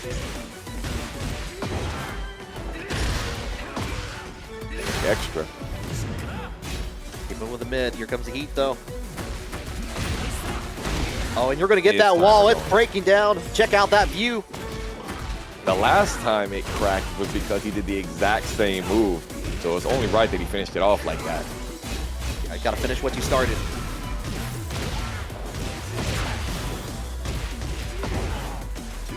But the turn around here doesn't get the finish because of the sidewall here. Block on here. Uh-oh, definitely 14 frame punishable. Stop him from doing that ever again. Don't you ever do a button that I can launch punish ever again. Shadow will definitely hunt, like make that happen on that, but electric Run up on laser.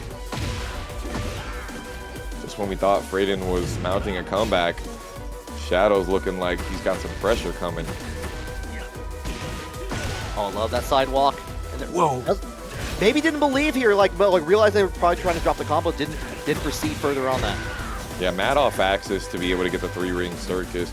By the way, when's the last time you saw that glass break and not get a balcony break as well with it? It's pretty rare. It's like a year and a half at this point since the start of the game. I guarantee it. I'm saying. We're gonna get over on this wall, finish it off. Gotta do the max damage though with the up 3. Okay, y'all, I hear you guys talking about which Rage Art is the best, but Yoshimitsu literally slices his hand open so that he can use his blood to sate the blade to destroy you. Very personal. And steal yours. Like, whatever it is that you think that your character has, it's not better than that. Yeah, being dragged down the hell, pretty good. But you know what? Also, like using your own blood just to kind of satiate the pain and make sure others experience it. Pretty good. Also, you know, full widescreen movie, 4K. Armor Kings though, okay, Armor Kings is looking pretty solid. I'm not gonna hold you on that one. But Armor King's not in the game yet, so it doesn't count. I do like the Kuma fish though. I like a good fish slap for sure. That absolutely honorable mention for hilarity. Go ahead and get the throw here. Get the side switch on here. Closer and closer to the wall with that heat dash on here. This is where Fradin's been making the magic work against Shadow, but it's going to turn that around with the sidewalk from Shadow 20Z. Dude, it's really crazy how Fradin has he's standing still, and then he's using the timing to get what he needs. No launch punish on the Plasma Blade. That's crazy. Going down, checking for those mids. I bet you won't do it again. Yo, the trade! Favor of Fradin here, already up another round here, wanting that reset desperately here. That was definitely a just frame Skyrock, dude.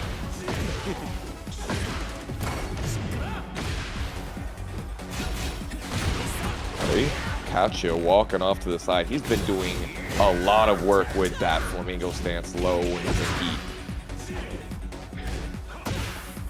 Check with the duck jab. All right, what are we thinking? Oh, beautiful duck. Just ready for it. That was crazy. Instant reaction.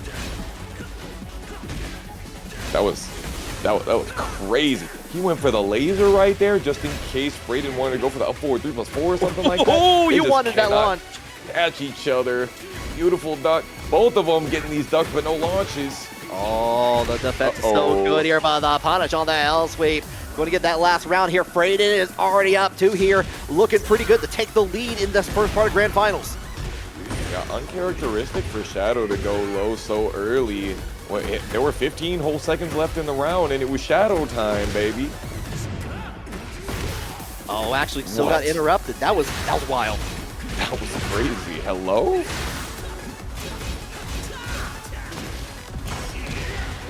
Got him with the corpse thruster.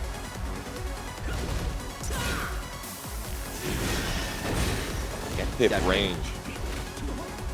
Pin you on the wall. No throw for you this time. No throw for you this time. Confirm. Hip up. Still catches them. It was like the last 5 interactions were just 1-1-1-1. Yeah, checking for jab, checking to see where they were wanting to go. Finally got that confirmed into the 1-1-2 at the very end from Shadow 20Z. Ah, caught you trying to punish my load. Didn't you watch the last set? Oh, catches on the sidewalk, going to get the wall for that. A little bit of a weird angle here, but goes in and get the full, like the mid. couldn't walk away from the heat burst there. Fradin did it late enough that it was allowed to realign. Outside of the wall, we like that. Back in.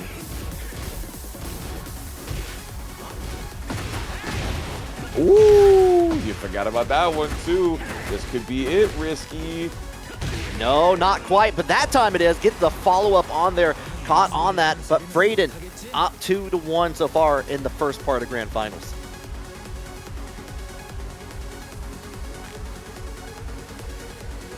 So I got something special going on today, Risky. We absolutely do. Having Fradin's Hwoarang versus the Devil Jin Shadow 20Z here for Grand Finals on top of everything has been mostly, to my knowledge, we haven't seen a whole lot of Shadow 20Z on the stream today, but has been mostly playing the Devil Jin with the exception of one time with Anna. Yeah, we did see Anna once. You think we see it here? I don't think we see it until the reset, if that happens. I think we keep at it. We want to play the whole set. Shadows 20Z is trying to get that information and try to get a better understanding. He has been getting like really good hits. It's been the mix, Fradin, and like you mentioned it before, Foxhound, the timing and delays that Fradin's been trying to like really call out, just like waiting for those proper months. The Devil Jin is in play here, locked in for the Grand Finals before a potential reset. So rocking it proper this evening. Fradin is very collected. He's very calm. Very launch punished.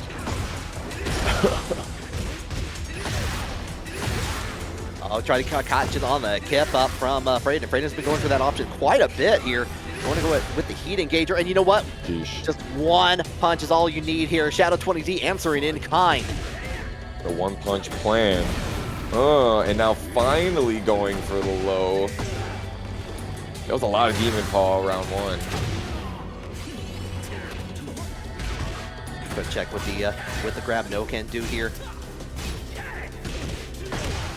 Shadow 20Z's been, even when Fradin's been winning the matches, like Shadow 20Z has been doing a lot more sidewalking, watching the timings on that, has downloaded some of that information. It seems like it's coming into full effect here. Yes, sir. It is absolutely 10-frame interruptible. Man has done his homework. It's possible he looked at the string theory workstation spreadsheet created by this guy who always howls on stream. I don't know anything about him. Look at the amount of health that he has on his side, bro. It's crazy. But like slowly dwindling away. Lost it with just that small interaction here. One more touch is all you need. Catches in there with like, looks like Shadow 20Z was going for the low. Got the punish from Fradin. Fradin wants this reset, and he wants it bad. Shadow 20Z trying to go to bed though.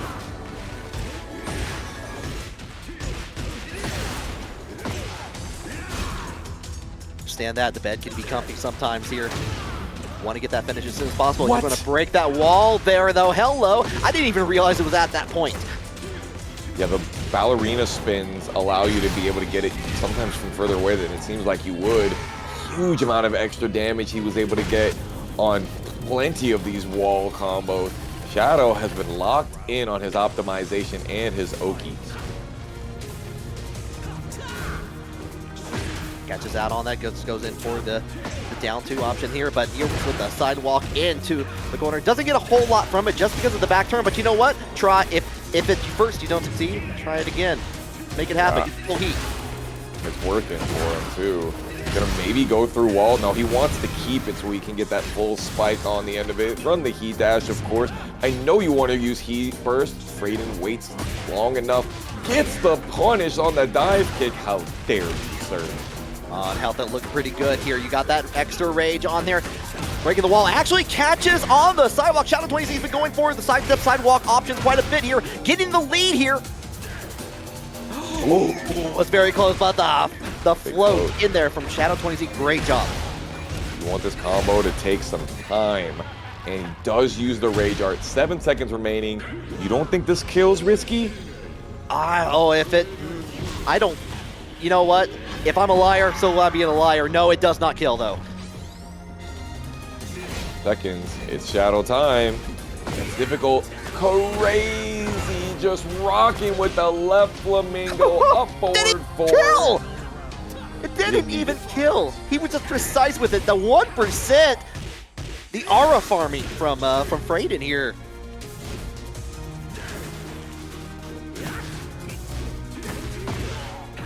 Breaking with the tsunami kick.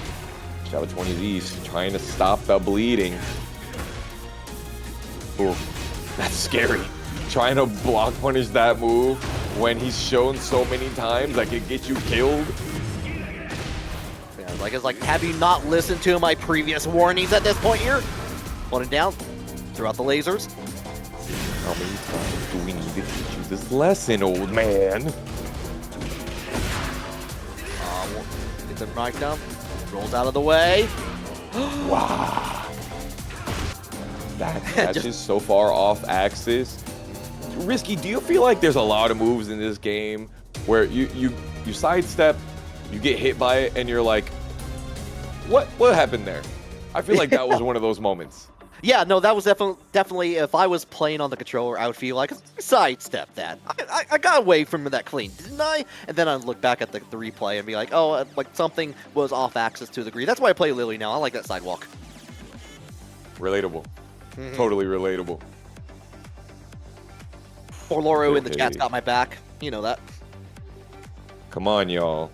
I know you like your boy, the Hwoarang hero, the Taekwondo taker, Shadow 20Z, though, the gatekeeper, hell, the North American gatekeeper.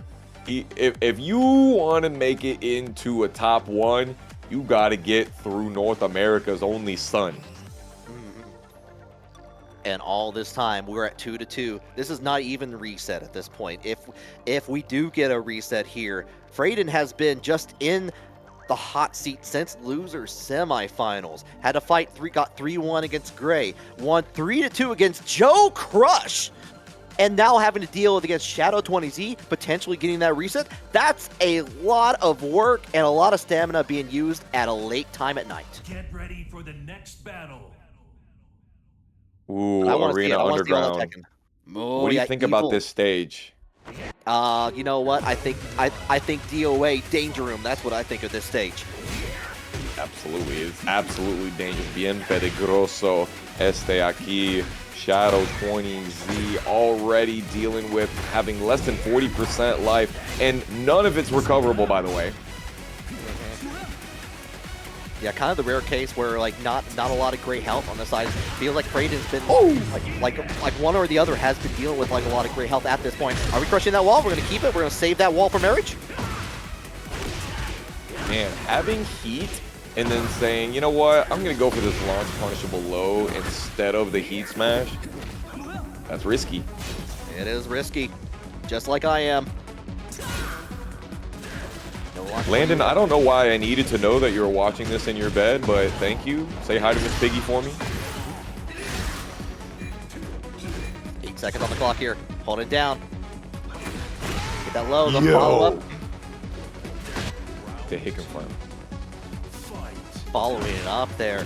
Shadow in the lead here, but you know what? Fradin is not taking this standing down. You have access to that explosive wall. Doesn't get it, though. Tragic. Yeah, he really wanted the left flamingo 3-4-4. It would have broken the wall. He would have gotten even more. Oh, luckily for him, though, Shadow 20Z drops the combo. But fortune smiles upon thee. Got the block though from Shadow 20Z. Nice little punish here. Holding the back dash, like waiting for the moment here. Back into the low, into the mid option. Down 3-4, the classic. The low you all love to hate.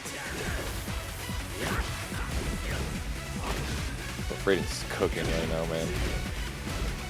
Making me hungry, both here and in the chat. Awesome. Like, insane whiff punish with the electric wing god fist.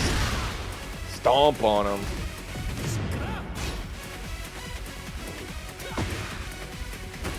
He said, I'm not worried about any of that. You're in the flamingo, you got heat. I'm not trying to get hit by these flappy kicks. Got you ducking a little bit here. He does have the life lead. No reason for Fradin to go in here. Good caution here.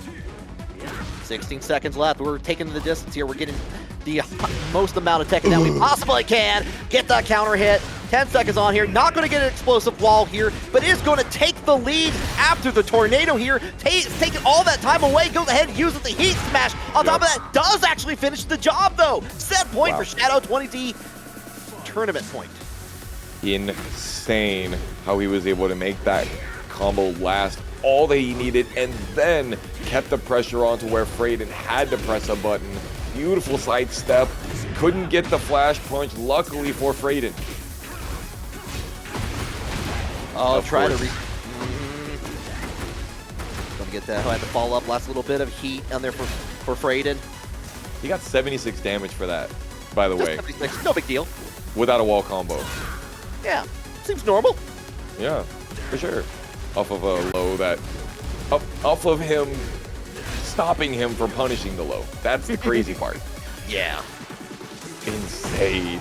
Shadow 20Z catching the tipped range on the Hell Sweep. Didn't get the maximum punish, but still has Fradin with his back to the wall. He does not have the life lead.